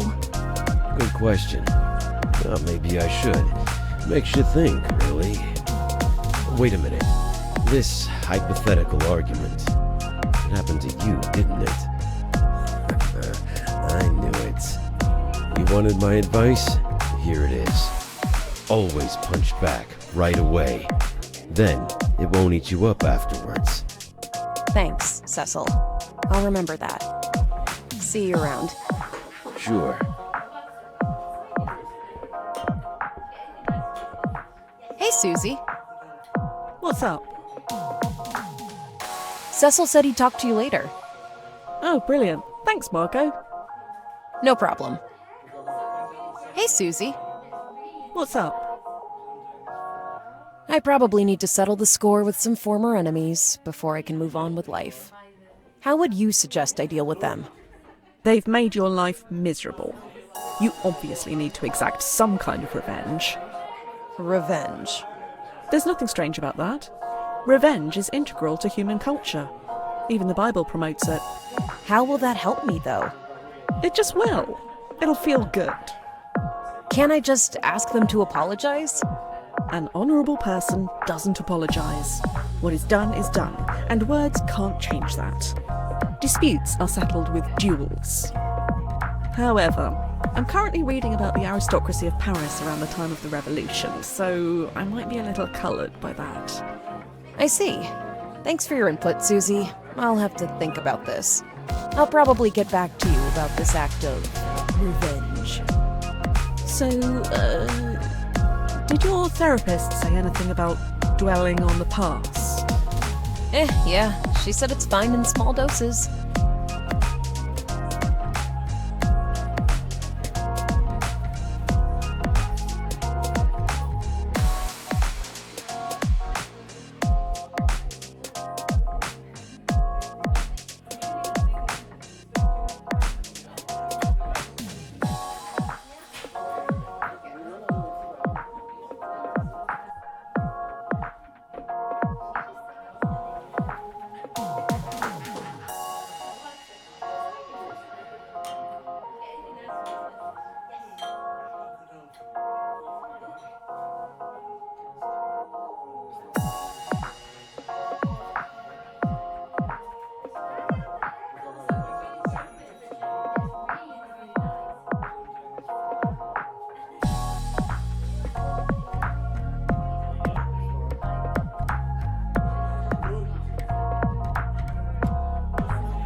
Hello, Ms. Harding. Hey, Maggie, right? Margo. Right. How can I help you? We need to discuss high school. Now? I'm giving a talk here in like an hour. Can it wait? You treated me badly, Ms. Harding. It affected me very negatively. Oh, wow. That. You want to bring that up now? I needed to tell you this in order to find a closure, so I can put it to rest. Can you? Put it to rest now. I'd have appreciated some kind of explanation or apology. Okay, well, Margo, I don't agree with the premise of your accusation. In my opinion, I didn't mistreat you or act unprofessionally. And I think you'll be hard-pressed to provide a single concrete example of misconduct. It's more a case of me not liking you. Yeah? I didn't act unprofessionally. I just didn't shower you with love the way you expected me to. You thought we had something and we didn't. You thought you'd connect with me through your immature and precocious poems and stories, and you'd send subtle signals my way, like a timid child or a crush. But I didn't reciprocate.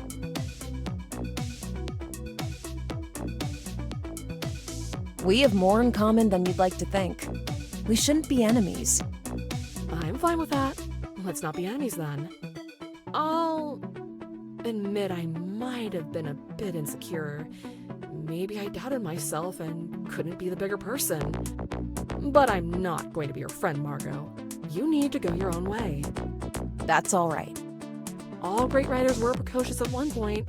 It's a necessary phase. Once you grow into your real voice, it'll get better. I ran a poetry contest at one point. The winner got a club tie. Not sure if you're interested, but you deserve one. I happen to carry one with me. I was going to show it during my speech later. You receive a prestigious club tie. Can I go prepare for my talk now, please? Sure. Allison turns and leaves the bar.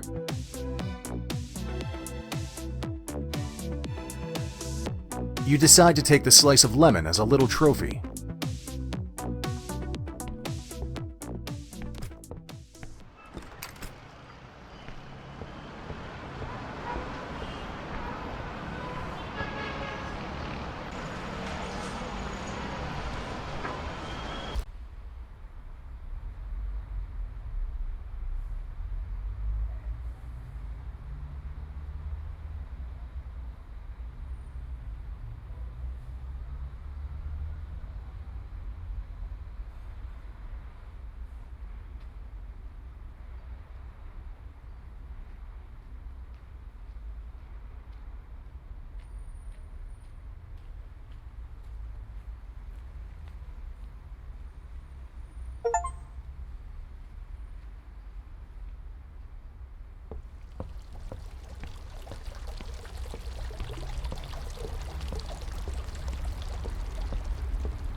Hey, Frank. Margo! Killer outfit. Thanks. It makes me think that'd actually be a great look for me in the band.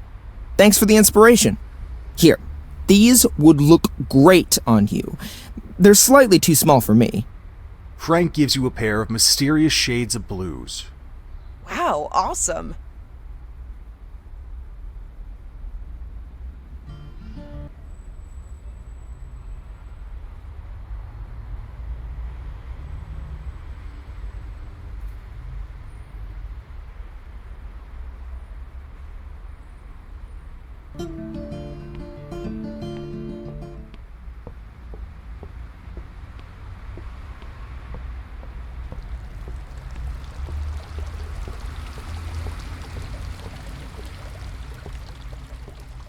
Hello again. Do you know anything about a certain Ann Cooper? It's that inquisitive young lady again. Again? Jeez Louise. She's asking for Mrs. Cooper. Of course. But we know precious little of that woman. Indeed. We know she was a friend of Reed's. And presumably, that young fella too. May he rest in peace. She's been visiting Reed regularly since he was admitted to that hospice. Not much more than we have, frankly.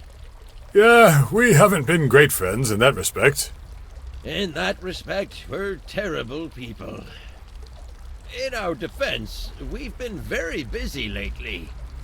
Once we're done with our intellectual work here, we'll pay him a visit.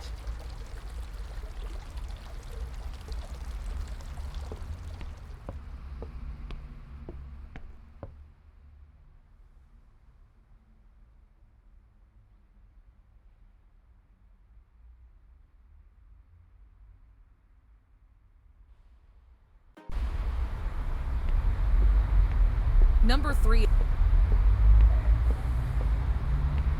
Excuse me. Hello again. I wonder if you could help me out. We're about to end our shift. And no, you still can't visit Mr. Reed. Who may or may not be a patient here. I see. I just wondered if you happen to know anything about a certain Mrs. Cooper, who's been a frequent visitor to Mr. Reed. Are you for real? We're a hospice. Have you heard of confidentiality?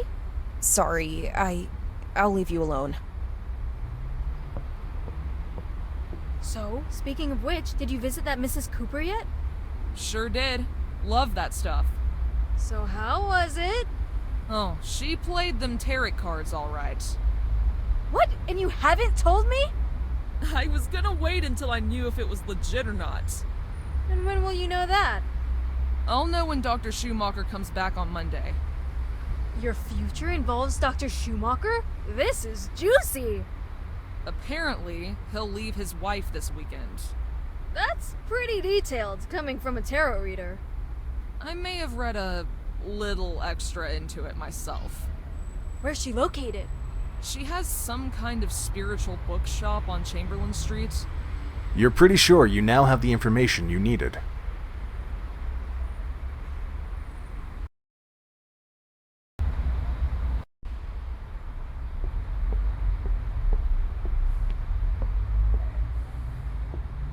Hello there. Ah, see? Told you she'd come back to me.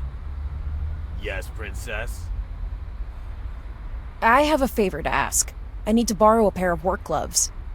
Work gloves? Yeah. And what's in it for me? I've got some dirty work to do, and nobody to do it for me. Oh, I'm totally up for some dirty work. Oh, great. But I'd really like to try on my own first. If it proves too heavy and dirty for me, I'll be back to ask for your help. Who am I to refuse a damsel in distress some much-needed assistance? Here's a pair of gloves. See you soon, sweet cheeks. Thanks a lot. Later. You paid with some of your dignity there, Margo. I can afford it.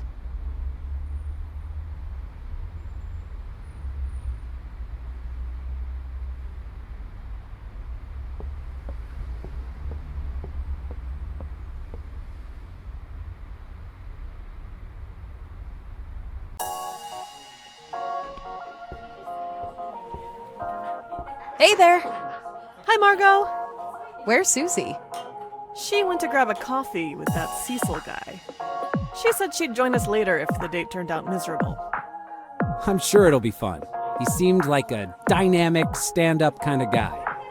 Wow, those are some adjectives.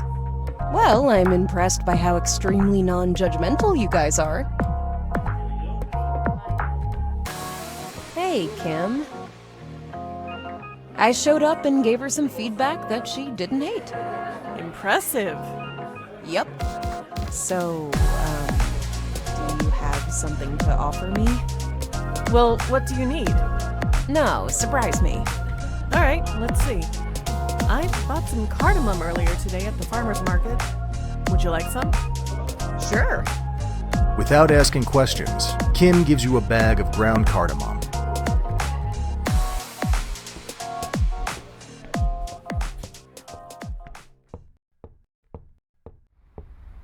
With the work gloves to protect you, you proceed to search through the dumpster. You find a headlamp, which doesn't look too broken.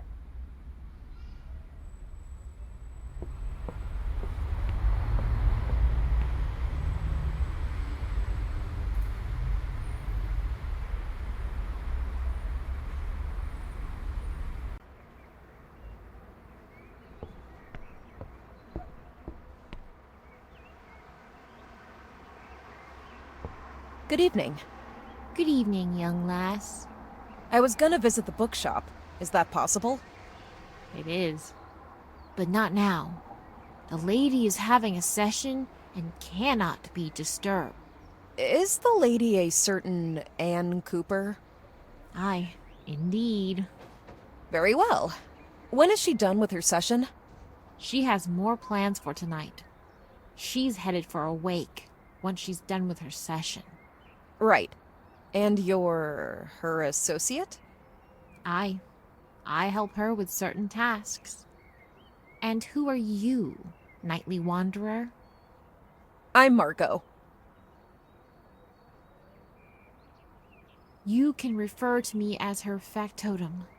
I assist with many things. Such as guarding her door? Why not just lock it? Because she said there's a slim chance a certain member might appear. I am to let that member inside. A member of her writing circle? I suspect neither of us is privy to that information.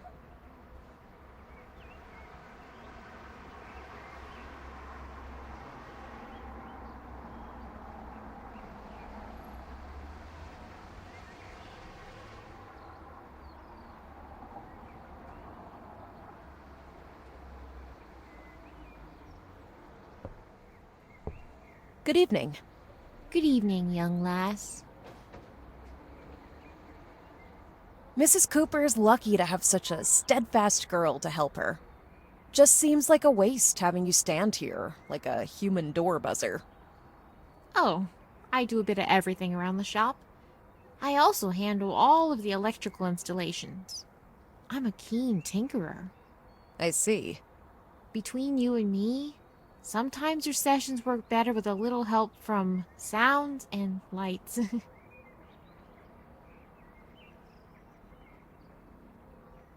Since you're a tinkerer, I have this broken lamp. Fix it for me, and I won't have to navigate this long night blindly. A fine proposal. I shall return to my chamber to mend your device, and return shortly. The girl takes your lamp and walks away into a workshop within the bookshop.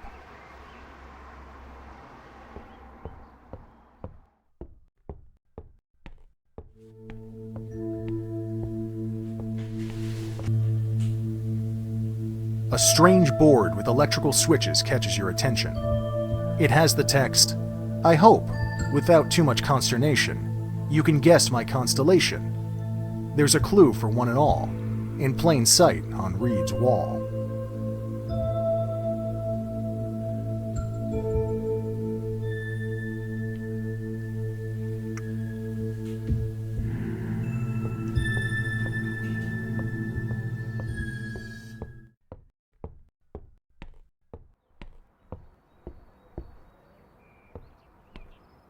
Ah, there you are. I've mended your lamp. Here you go, lass. Now, go gentle into this good night. Thank you. Here, let me light up your pipe. You light the cigarette using your last match.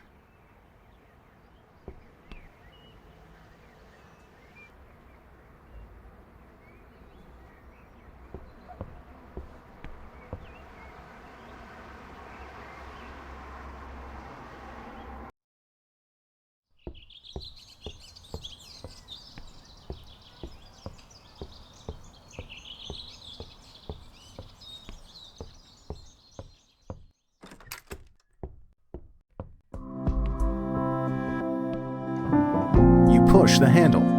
The door is now unlocked, and you can enter the inner room.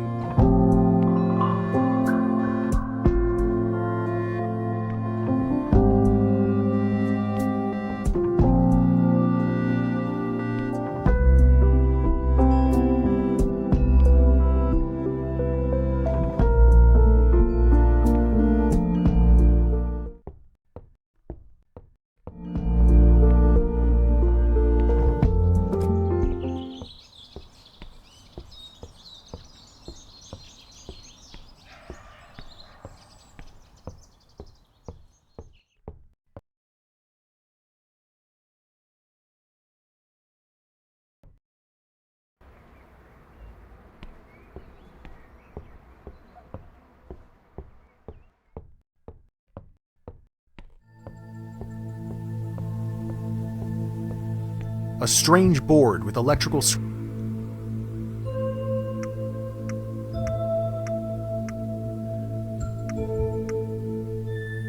You hear a loud click from the lock mechanism.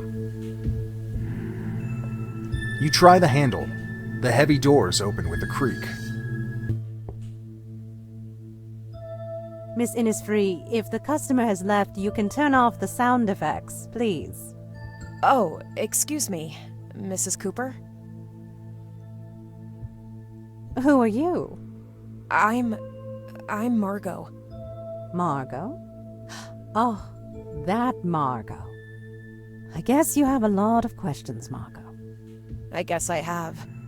I'm getting late for Leon's ceremony. I'll try to be brief. Leon had become obsessed with a poem you wrote back in high school. His fascination for the poem resurfaced when our writing group was tasked with choosing a poem for our hypothetical funerals. He reached out to you to discuss the poem and also invite you to our writing circle. Unfortunately, he passed away. And now there's an opportunity to have the poem read for real. Okay, wait a little. Just trying to process this. Can we rewind a little? What happened to Leon? Did he kill himself? It's complicated, but there are outside forces that enabled his suicide. The lady in red. So you know about her. She and her colleague are completely unscrupulous. But let's just first set something straight.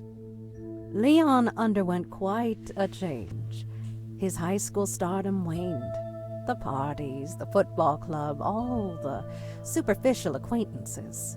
He left it for something else. But in the meantime, he started using drugs. And that's basically how he met Old Man Reed. Luckily, Reed happened to be a keen writer, so he tried to channel Leon's creativity. But their abuse worsened. Me and Reed had been writing together before. He reached out to me and we formed a writing circle. It was fun while it lasted. By now, a particularly obstinate narcotics agent had been homing in on Leon. She was convinced he could be used to get to the big drug barons in this town. So he became her inside man. In return, his own record was kept clean. When he wanted out, she started supplying him with drugs to keep him loyal. And then it escalated. Me and Reed started to collect evidence. We planned to build a case and give it to the newspapers. She became convinced he concealed his contacts from her. Let me guess. That's why she's looking for his diary? Yeah, except it was only partially a diary. And it didn't make much sense. More importantly, it was a contact list. So then she was right, kind of. I don't care. The way she exploited Leon. That was pure evil. She should be prevented from doing something like that again. I found some photos at Reed's place. Are they part of your case? Oh, yes, very much so. I was in a hurry when I left Reed's place and couldn't find them. I have some more material here. Dictaphone recordings, Leon's testimony, also evidence of her own abuse. I suspected that. I caught her being really weird inside a public restroom. So, what about Leon's diary? I don't know where it is. He probably hid it somewhere safe. But I happened to catch a glimpse of it once. And as I said, it's a pretty confused mix of drug contacts and delirious ramblings. If you do find it, consider burning it. Understood. I think I might know where to look for it. Just gotta beat another one of those brain teasers your writing circle seems so fond of. Ah, yeah, that's a tradition of ours. Before it's time for a meeting, the host arranges a little puzzle or treasure hunt or something. I already solved Mr. Reed's and yours. I can probably do Leon's too, once I get enough info to understand the clues. Just one more thing. Why didn't you approach me about the poem? The wake is tonight. Oh, I don't know. I'm just overwhelmed. Drained. And Leon's dead. And the people gathered at the wake are his high school buddies. Partygoers, jocks, cheerleaders. They don't want to listen to strange people who read poetry. They never knew about his change. We'd be booed off the stage. I'd expect someone in your line of work to be more interested in fulfilling the wishes of a dead person. This is just a show. A lady's gotta make a living, right? Suppose you're right. But you misjudge many of those present at the wake. They're mostly good people. Some are my friends. We can make this work. I'll read the poem. Very well, then. I'll see you there. Can I see the poem, by the way? What do you mean? Do you have a copy of the poem? You wrote it. You don't remember it? No. I've completely repressed any recollection of it. I was going through a phase of self-loathing. Jesus, Margo. I'd put you through hypnosis, but I'm afraid neither of us believes in that. Don't worry. I'll try to find it.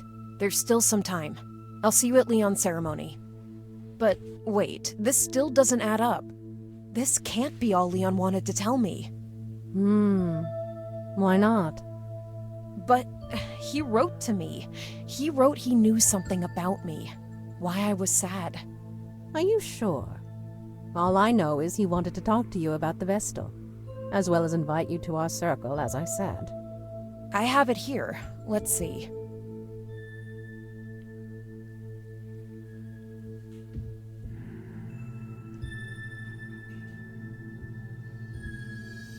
This is so strange. I clearly remember. It's been a long night, Margo. But he said he knew why I was sad. How could he know that, Margo? He never knew you. He just read a poem you once wrote. It's understandable that you're looking for a key, a reason. But sometimes you're just sad. And that too shall pass.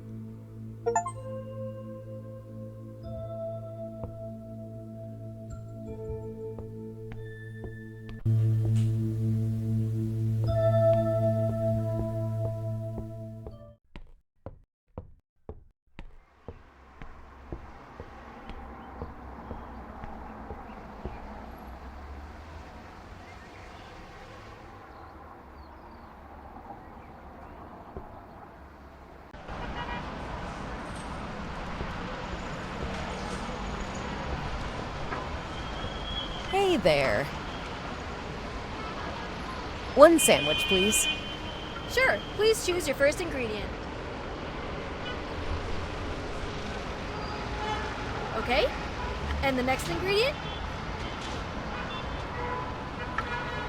Okay, and the next ingredient? Okay, here's your sandwich. Thanks.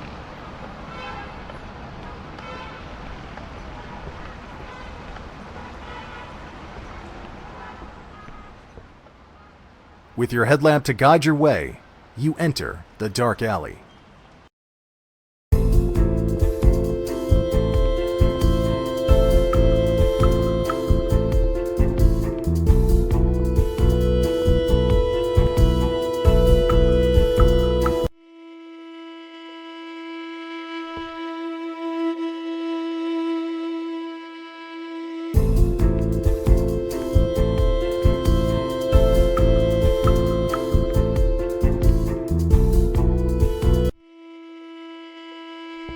It's the sporty jacket your father bought for you, hoping that you might want to appear a bit more active. You refused to wear it back then, but now you know better than to reject valuable gear. Oh, look. It's a younger and happier version of you, Margo.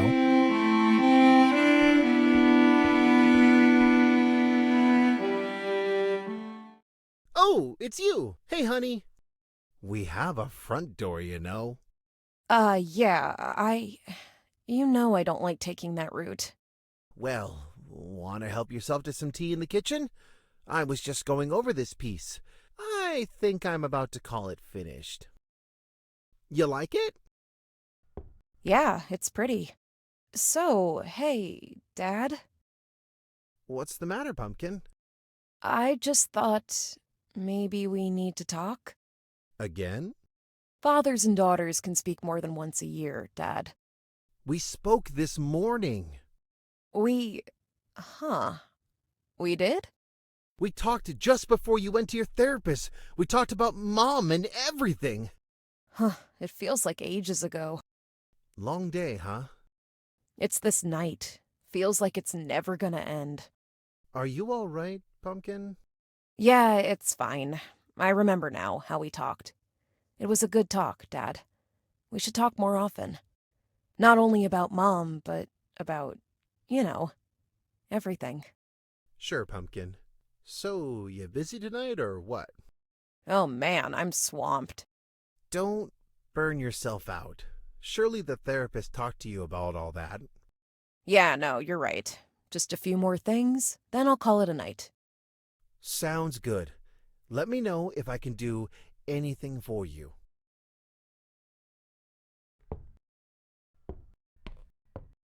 Hi, Pumpkin. So, Dad, I think I'm gonna have to try to exit through the front door. Yeah, that'd be great for you. Will you give me some kind of artifact? Something that makes me courageous. Oh, right. You know what? I just found your old woolly mittens. Maybe they can offer you some protection? I don't know, Dad. Can they? Can they? I mean, they can. They do. Awesome! But you shouldn't give me them just like that. No? No? It's getting late. You could get the mittens and be done with it. I have to do this my way. What's that, Pumpkin? You need to give me a quest, and the mittens must be the reward. Pumpkin, this game... It's just for tonight, Dad. Just indulge me.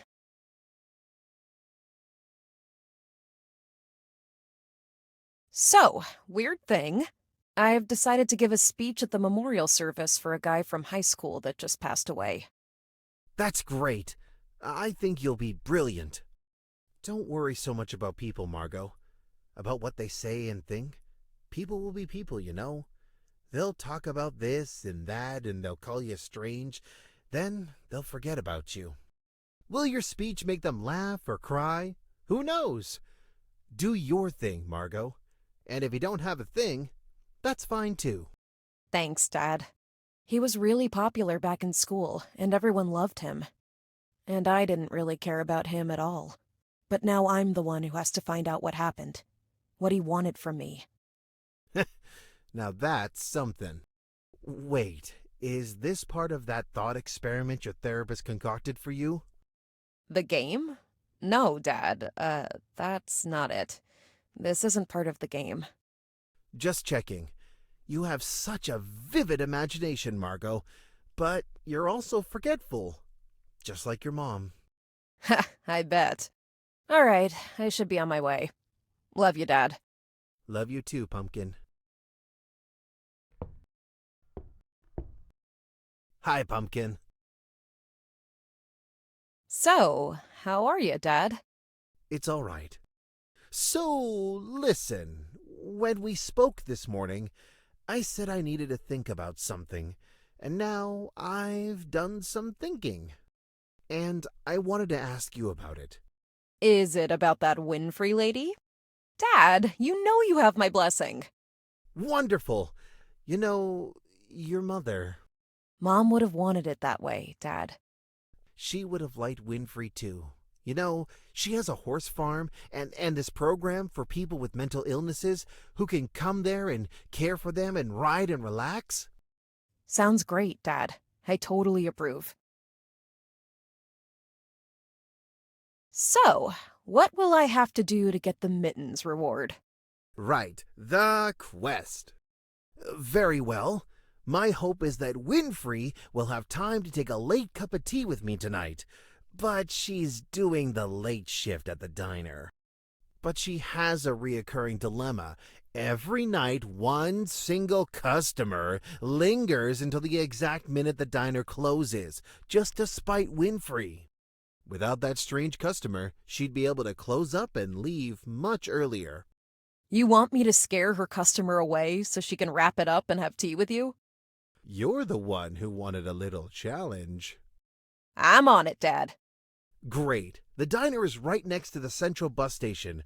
It's quite a horrid location. Diner, bus station, annoying customer. Got it.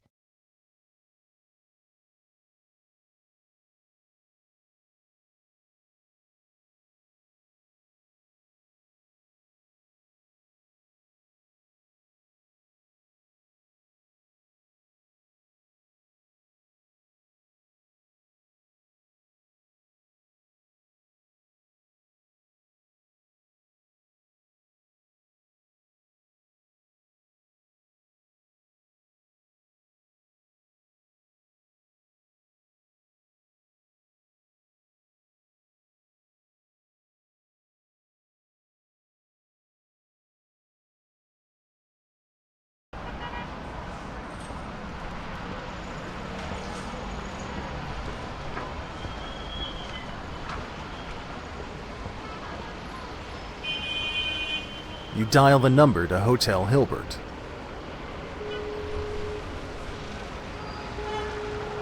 Hotel Hilbert, good evening.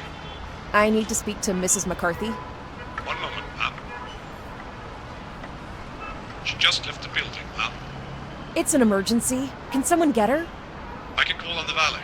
If we're lucky, she hasn't left the parking lot. Hold on here, ma'am. Certainly. Thank you.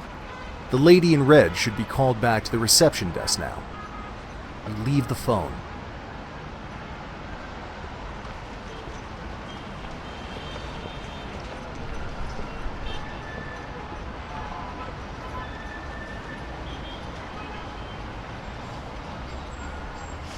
As you approach the hotel, you notice a suspicious-looking black van on the parking lot outside. The narc's van is parked outside the hotel. It's currently empty. You may attempt to open the back door and search the van if you'd like. You open the van's door as stealthily as you can. A small black bag rests on the passenger seat. You snatch the following items from its interior: a reflexive vest. You shut the van door again. You're now a proper criminal, Margo. I've only been stealing from the thieves.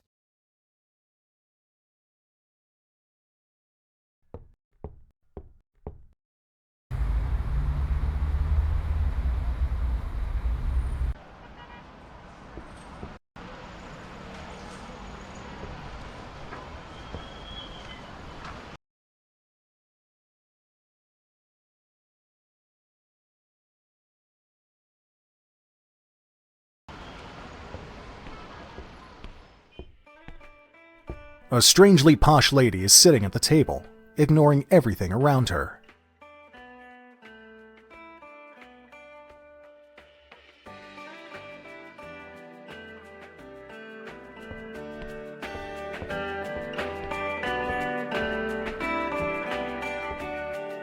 Good evening. Hi there. What's up with that posh lady sitting outside? She's not even touching her tea. Oh, her. Once I made the mistake of asking her if she was done with her tea. She orders a new cup of tea every hour just so she can legally stay, but never drinks it. And then, the second the diner officially closes, she just leaves without a word. It's like she's forcing me to observe her, but I can't be angry with her. I understand she is deeply troubled. What a sad character. Yes. Without her, I could usually start closing up much earlier. But she won't accept feeling stressed by my preparing to close. Can't you ask her to leave the premises? It's your right to choose who you want to serve. My boss would go crazy if he found out I'm refusing paying customer service. And that's the kind of woman who'd demand to speak to him right away. I'm Paul's daughter. Oh, lovely to meet you. He speaks of you all the time. Ha! Sounds boring. Not at all. The things he tells me about you are everything but boring. Can I get you something? I'm good. I just wanted to drop by and say hello. I hope we can soon meet under better circumstances. This place is dreadful. It's not great, no. I'm basically just saving up money so I can focus on my horse farm full time. One day, I'll be out of this hole. Yeah, hanging out with horses in the countryside is a bit different than doing late shifts at a gas station junk food joint. Various condiments are on display on the countertop. You take a pack of sugar.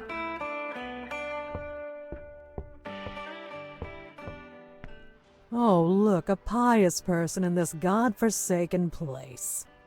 You realize she's referring to the crucifix you're wearing. Thanks, I know. You even speak with him. How I used to try that in my youth. Yes. You want to know why people turn to the devil? Because the devil listens. Always. Tell that to your God.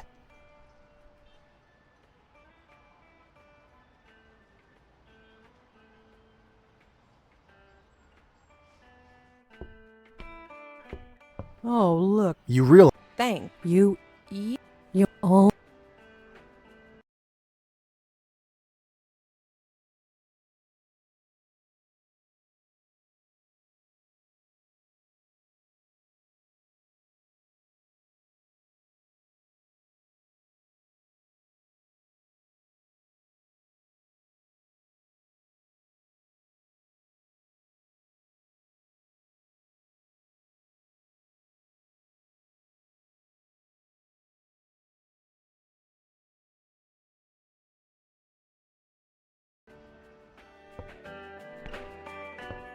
Oh, look, a pious person in this godforsaken place. You realize she's referring to the... Thanks. You even... Yes. You want to know why? Always. God wants you to make something fruitful of your life. Go to a church and hear for yourself. But hurry up. The Lord doesn't want you to tarry. Don't confuse him for a patient God. Bewildered, the lady gets up and hurriedly leaves the scene. That was quite a dramatic intervention. I almost outdid myself there. In her hurry to leave, the posh lady left behind her gloves. You keep them as a little memory of your meeting.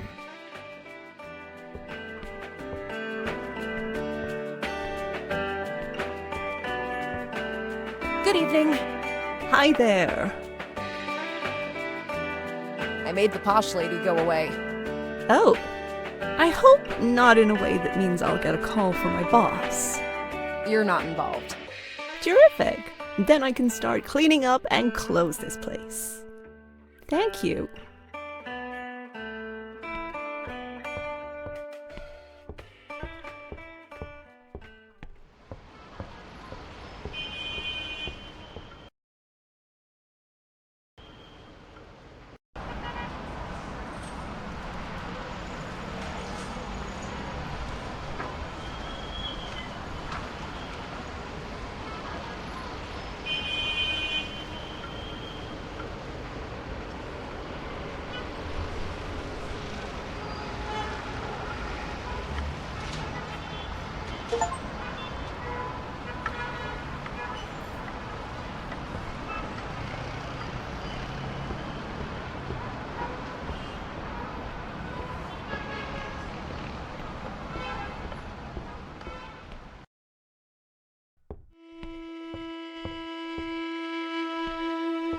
The water has been recently boiling.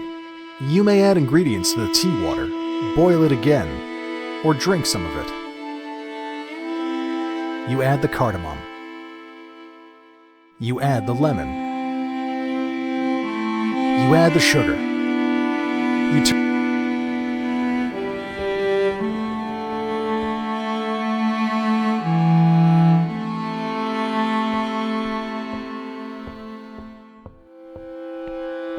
The water has been recently boiling. You may add ingredients to the tea water.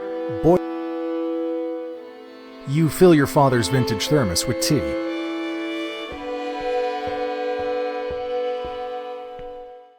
Hi, Pumpkin. I made sure Winfrey could get off a little earlier tonight.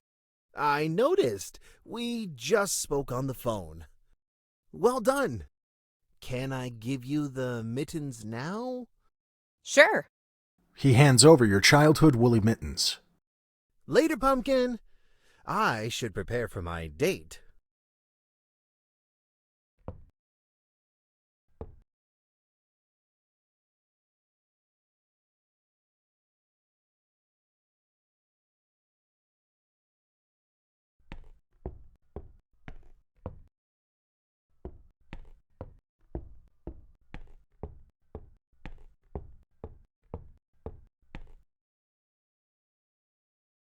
Ah, West Rapids High, the source of all evil. It didn't help things that your father's townhouse is awkwardly situated right next to it. After finishing high school, you always chose the pawn alley route when visiting his house. The main entrance is bound to be locked. However, you notice some activity around the kitchen entrance. As you move in that direction, you spot your ancient janitor guarding the open entrance. As you make a motion towards the kitchen entrance, you catch the janitor's attention. Hey, get out of here! Want me to call your parents? Back in my day, trespassers were rolled in tar and feathers. As you make a motion towards the kitchen entrance, Hey, get out! Want me to call your parents? Back in...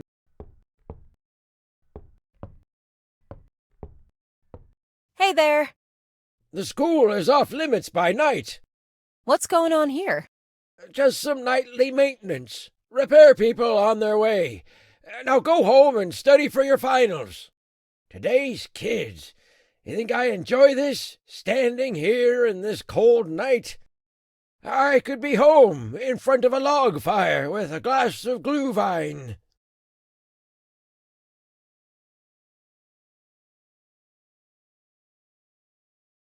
Can I offer you some tea to keep you warm in this chilly breeze? Oh, well, that's very kind of you. He cautiously sips your tea, probably remembering the countless times he was pranked by spoiled brats. He looks at you, seemingly rejuvenated. Now, that's what I call tea. I feel 10 years younger already. I don't have anything to offer you in return, but you restored my trust in the youth of today. I'll take that. Oh, I actually need something from my locker. I left my homework there and I have a test tomorrow. May I quickly go inside to get it? I guess I just said that my trust in today's youth was restored, so, I'll allow it.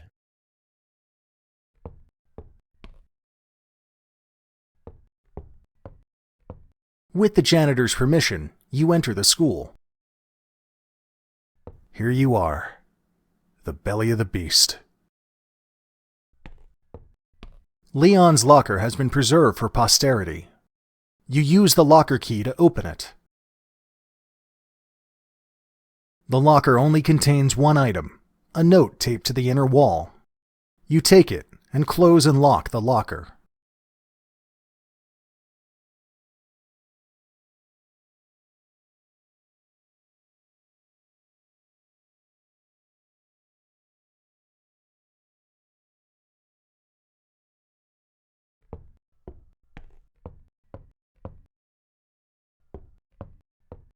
You don't need to interact.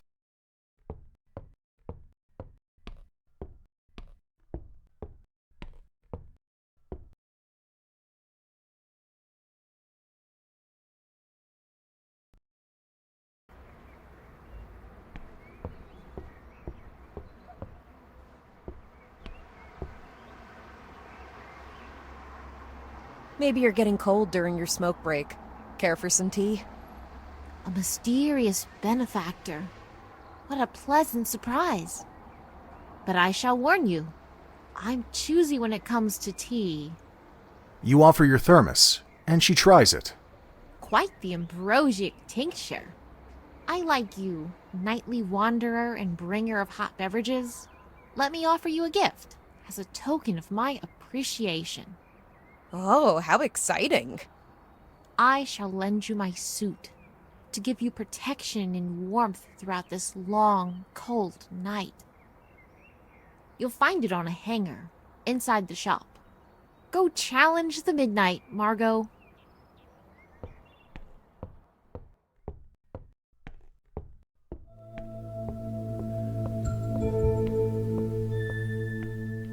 You carefully take the suit from its hanger. A strange bolt. You hear a loud click from the lock mechanism. You try the handle, then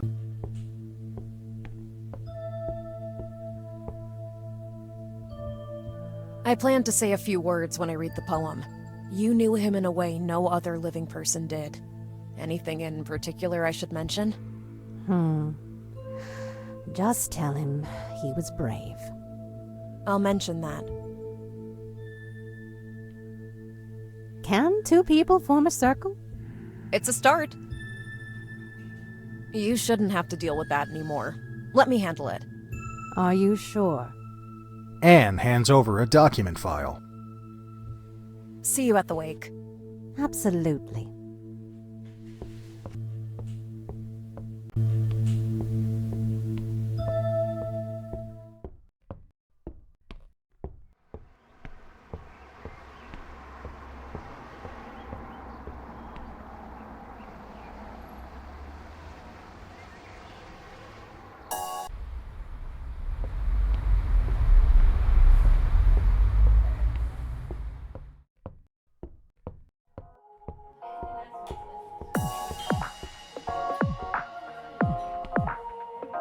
Hi, Daniel.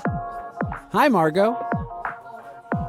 Oh, by the way, I have a quest for you, Daniel. For me? You need to take these documents to your newspaper and write a big story. It's a scoop. Wow. What is it about?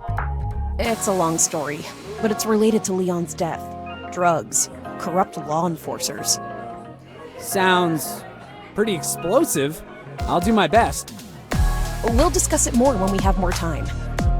So, this is what's been keeping you busy tonight? Partly. Here's something extra, Margo. See you at the wake. Break a leg.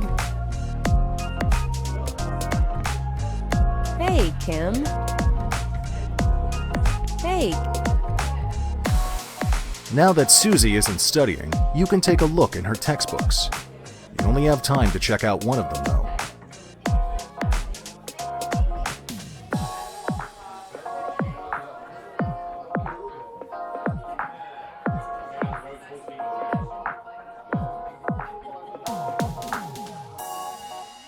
You spend a few minutes with a book on sociology and gain a +1 to soft people skills.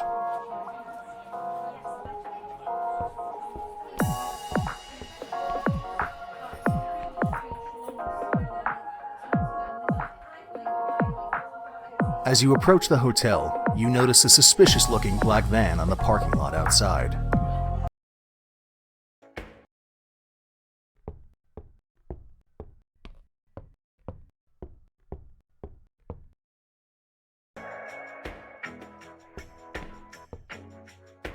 The clerk has a preoccupied look in his face. Good evening. Good evening, ma'am. How can I be of assistance? Some tea? Oh, gracias. It's very thoughtful and nice of you, considering how I feel like I'm coming down with a cold. I have tea here, though. Not like this. Try it. You offer the clerk some tea. He takes a few sips and looks at you with an expression of complete calm and comfort. Thank you, my mysterious benefactor. Can I offer you a discount on our weekend breakfast buffet? Nah, thanks. But I'd gladly accept any minor symbolic gift you might have to offer me. Of course. You know what? You look very cold yourself in this chilly evening. Help yourself to our shelf with unclaimed baggage in our baggage room. Pick something warm to borrow for the night. Thank you. Following the clerk's instruction, you check the shelf with left-behind items. You decide to borrow a nice big coat. You'll definitely return it later.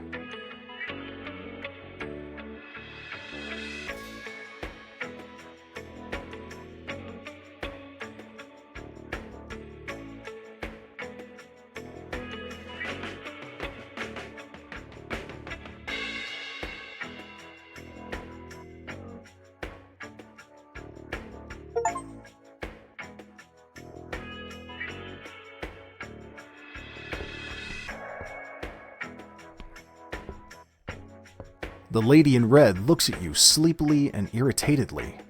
You. I recognize you. You're corrupt, and you'll get your punishment.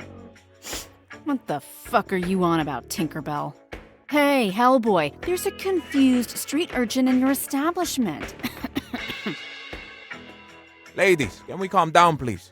Corrupt? Let me tell you something. Have you heard the fable about the lady who had to make an omelet? You see, in order to make the omelet, she had to crack some eggs. That's the end of the fable. Now leave me alone. Well, that was kind of empowering. Standing up for what is right. Right? Yep.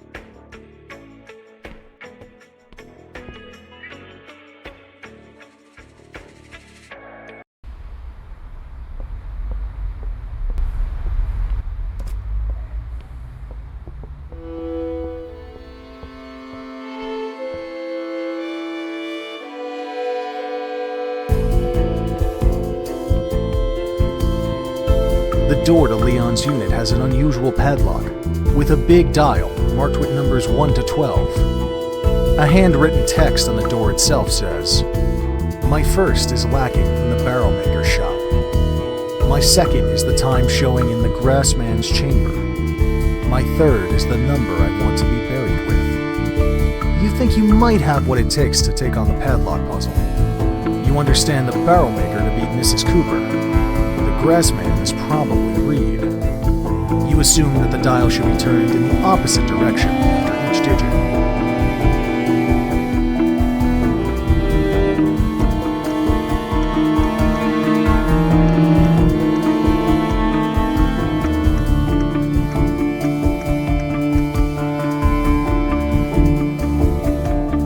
You've spent an inordinate amount of time in your bed this past year.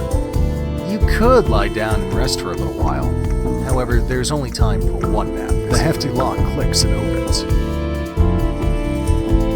You open the door to Leon's storage unit into dreamless slumber. Leon certainly didn't. When you wake up, the coziest conference evening has progressed somewhat. You've regained. Hopefully, this was just a playful gimmick. The claustrophobic room. You also find your hat of supreme cozy with sparse furniture, which you wore last night, resting on a tiny side table. You find a diary. Finally, you quickly exit the storage unit and close the door.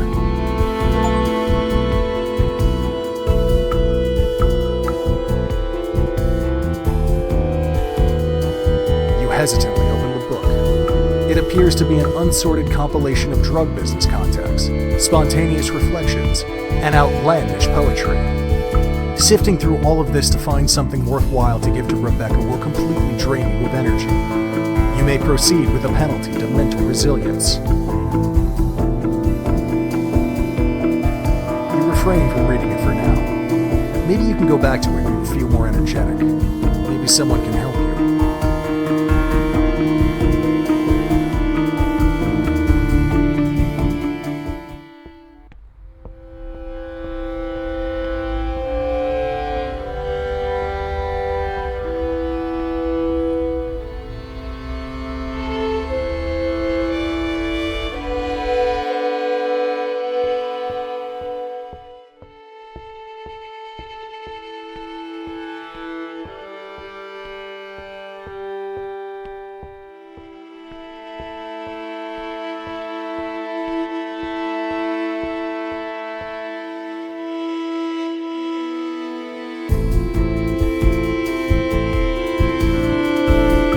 Something rustle from within the alley.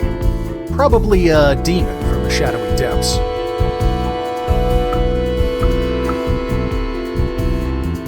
The dark demon was just the grumpy old neighborhood cat. It used to hunt and scratch you when you were a kid. Sometimes it snuck into your dad's apartment and stole things. You may give the tuna from the sandwich to the cat. You offer the tuna to the black cat. It takes it and disappears into the shadows without showing any gratitude. You throw away the rest of the sandwich, as it's not very appetizing anymore.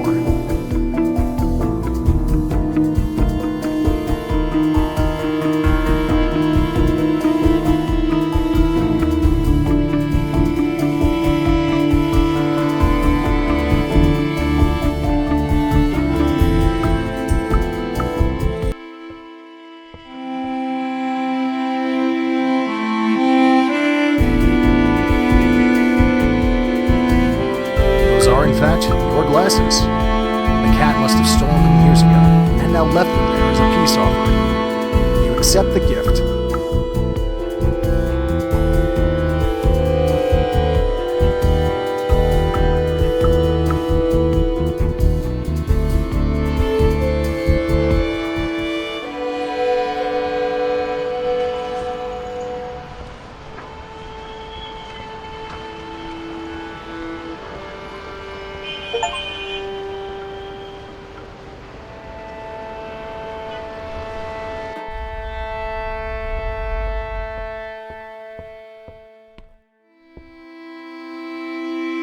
Hey, Matthew, you're still a capable book reader, right? Oh, I wouldn't say that. But when I read In Search of Lost Time, I felt it a bit rushed. In fact, I've mostly stopped reading normal literature. It's generally too banal. I've got this really, special book here. Would you mind taking a look at it? I can assure you it's something extra. Sure, give it to me. Matthew skims through the diary, from cover to cover. What did you think? Loved it. Right up my alley. Say, was there a passage aimed at Rebecca, the author's love interest? Oh, yes, it was elegantly juxtaposed between the hypnotically meandering rebuttal of the Tale de Se argument and the fervent scolding of daylight. Uh-huh. Can you just point at it, please? Matthew points at the page in question. You don't want to read any details, but you get the gist of it. Leon loved Rebecca. He was sorry for all the hardships he'd caused her. He was sorry that she'd become excluded and isolated. He loved her, despite the fact that they had grown apart. You keep the only page that Rebecca would appreciate and dispose of the rest. Hey, why are you throwing that away? That was magnificent. That's, part of the artwork. It's a one-time reading experience. Of course. That makes perfect sense. Can't wait to tell Blanche about this happening. Thanks a lot, Celeste. That's, never mind.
get to work on Leon's eulogy. You use your soft people skills to write an opening that will hopefully touch the audience. You read your speech. The opening strikes you as highly emotional, likely to channel very well the congregation's memory of Leon. You have yet to write an existential passage. The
You get to work on Leon's eulogy.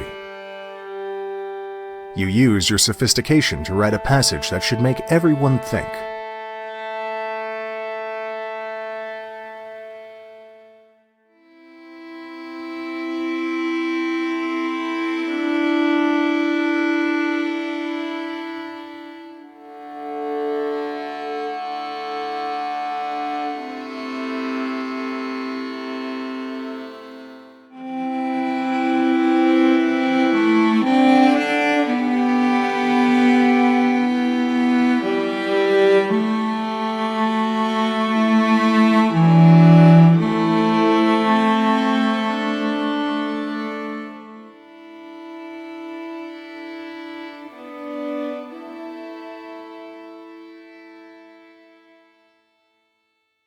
You get to work on Leon's eulogy.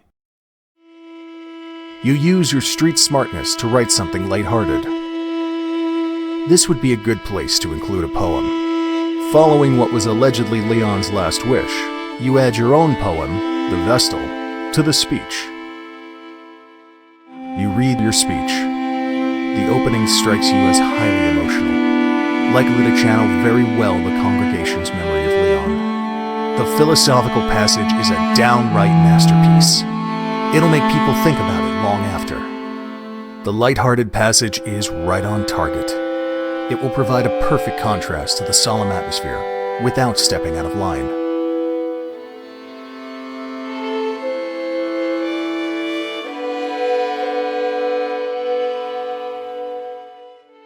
You consider the speech done. You rip out the page and put it in your pocket.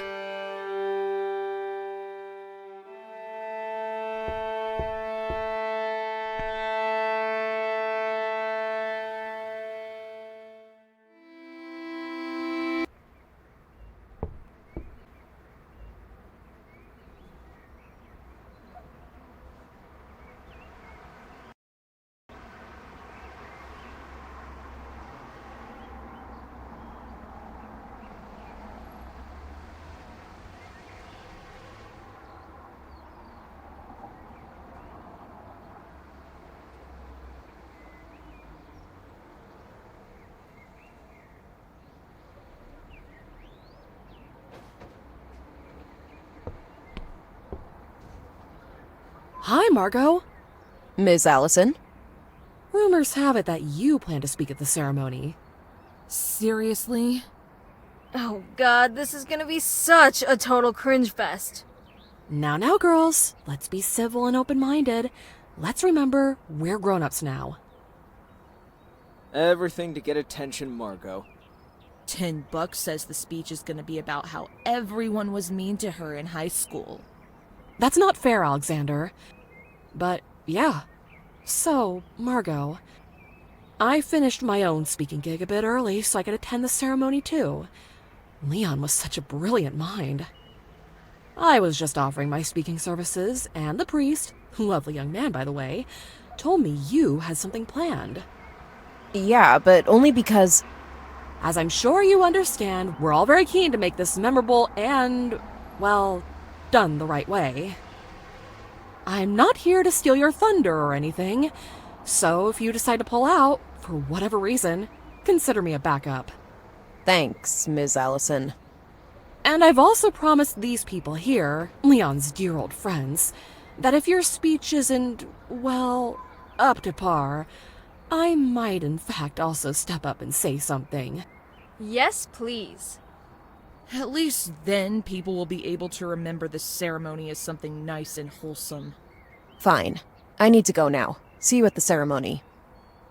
You brush past Allison, reeling from the heavy assault. You pause a few seconds to gather yourself.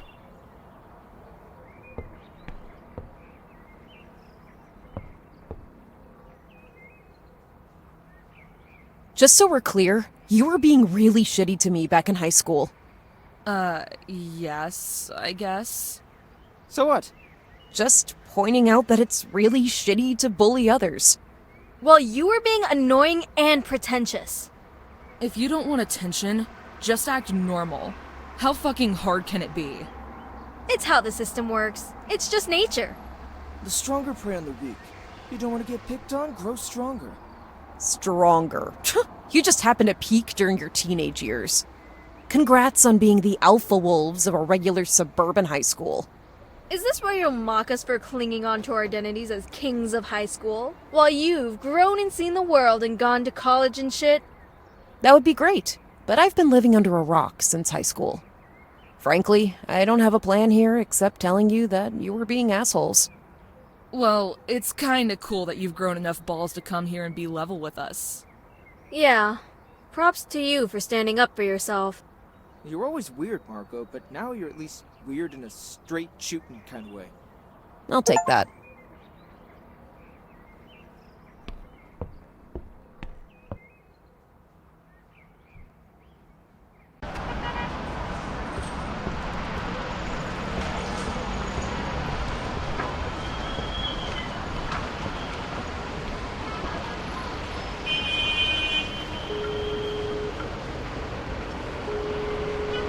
Mrs. Lotsey speaking. Hello. Margo, is this about the boys? Maybe. So, remember what we talked about. The phrase you should prepare when it gets too critical? Sure. It's... Voice, you have no power over me. Perfect. So can you relax now, knowing that you have the perfect counter whenever that inner voice gets unbearable? I think so. Good luck, Margo.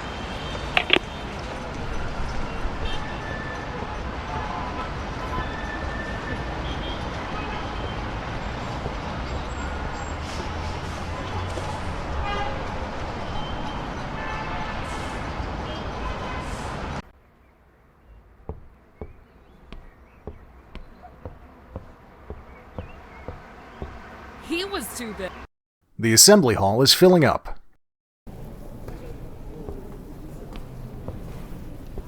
Hi again, Rebecca. Hi, Margo. So, here we are. Look at all these people. Hardly anyone even knew Leon. Least of all you, Margo. And you're the one who's gonna give a speech. Hey, I'm not speaking if you don't want me to. No, you speak. Or else there'll be nobody speaking. They don't want to speak because deep down they know they didn't know him. They're just here to show off. One thing they all agree on is that I'm responsible for his untimely death. I know it wasn't your fault, Rebecca. Some narcs made him an informant. and they made sure his addiction got worse, so he wouldn't quit. Oh, that's worse than I thought. But it makes sense. I can tell you more another time. We'll make sure the truth comes out sooner or later. I hope those responsible will pay for it. So, his diary, did you find it? Yep, here it is. There was only one page left. Rebecca reads through the remaining page in silence. Then she looks at you and says, Thanks, Margo. It means a lot. I guess I have 1,000 questions, but I'm exhausted right now. Another time. I hope you got what you wanted out of this. Whatever that could be. Yeah, it's all a bit hazy, I'll give you that. But I'm happy about this outcome. If I can give you a piece of advice, Margo, it's to never live with a man that writes. Ha! We'll see about that. Guess I should take a seat. I'll find a place where as few people as possible hate me. Later, Margo. If you intend to deliver the speech, you should wear your favorite outfit, as there are no more skill checks.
You are? That's wonderful.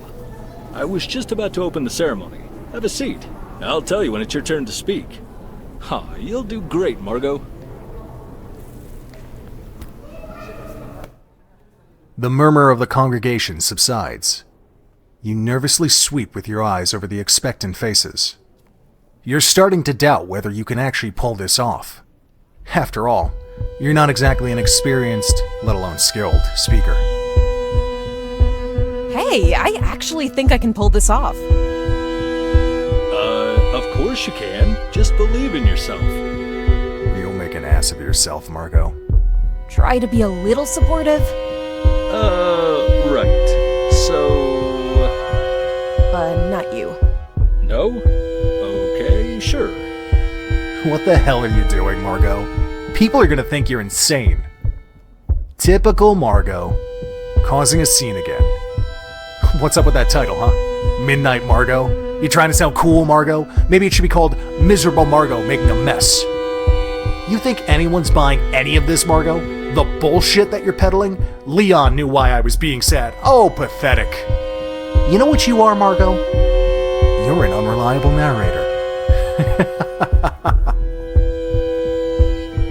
Voice, you have no power over me. Fine. Have it your way.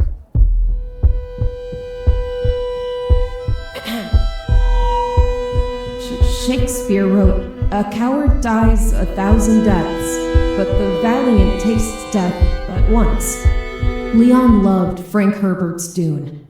Herbert was inspired by that old Shakespeare quote and wrote that fear is the mind killer. Fear is the little death. I think we can all agree that Leon was brave and that he died only once. Even later, the same night. So this turned out to be a long night, huh? Yeah, I've got to hit the sack. Need to work on my thesis tomorrow. But it was so brave of you to deliver that speech, Margo. Yeah, it takes a lot of courage to do something like that. Thanks for the support, guys. So, did you like the speech? I don't think I'm exaggerating when I say that everyone there was pretty much blown away by it. It was a legendary speech. What really matters is that you're back with us, Margo. Now let's go home and sleep.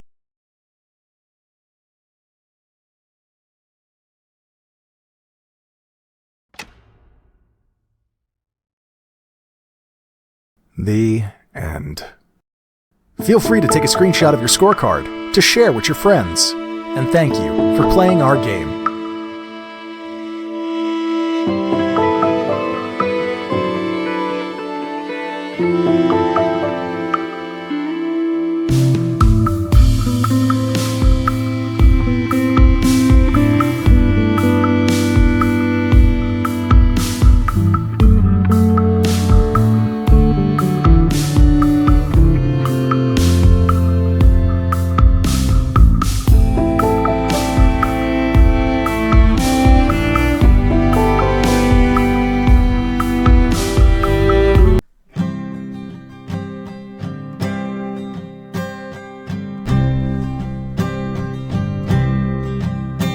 Like a dog to his bone as he's running back home from the graveyard. Like a climber to his rope on the steepest of slopes in the mountains. Like a wanderer to his stick as the fog is growing thick in the forest. Or the sailor to his wheel when the ship starts to reel in the storm. Hold on to me, hold on to me, my sweetheart. I'll hold on to you, I'll hold on to you, my darling. Like a preacher to his book when his children have that look of disbelief. Like a soldier to his gun as another blooded sun again is rising. Like a leopard to his prey when the night turns to day in the jungle. Like a husband to his blanket when his wife starts to yank it in her sleep. Hold on to me, hold on to me, my sweetheart.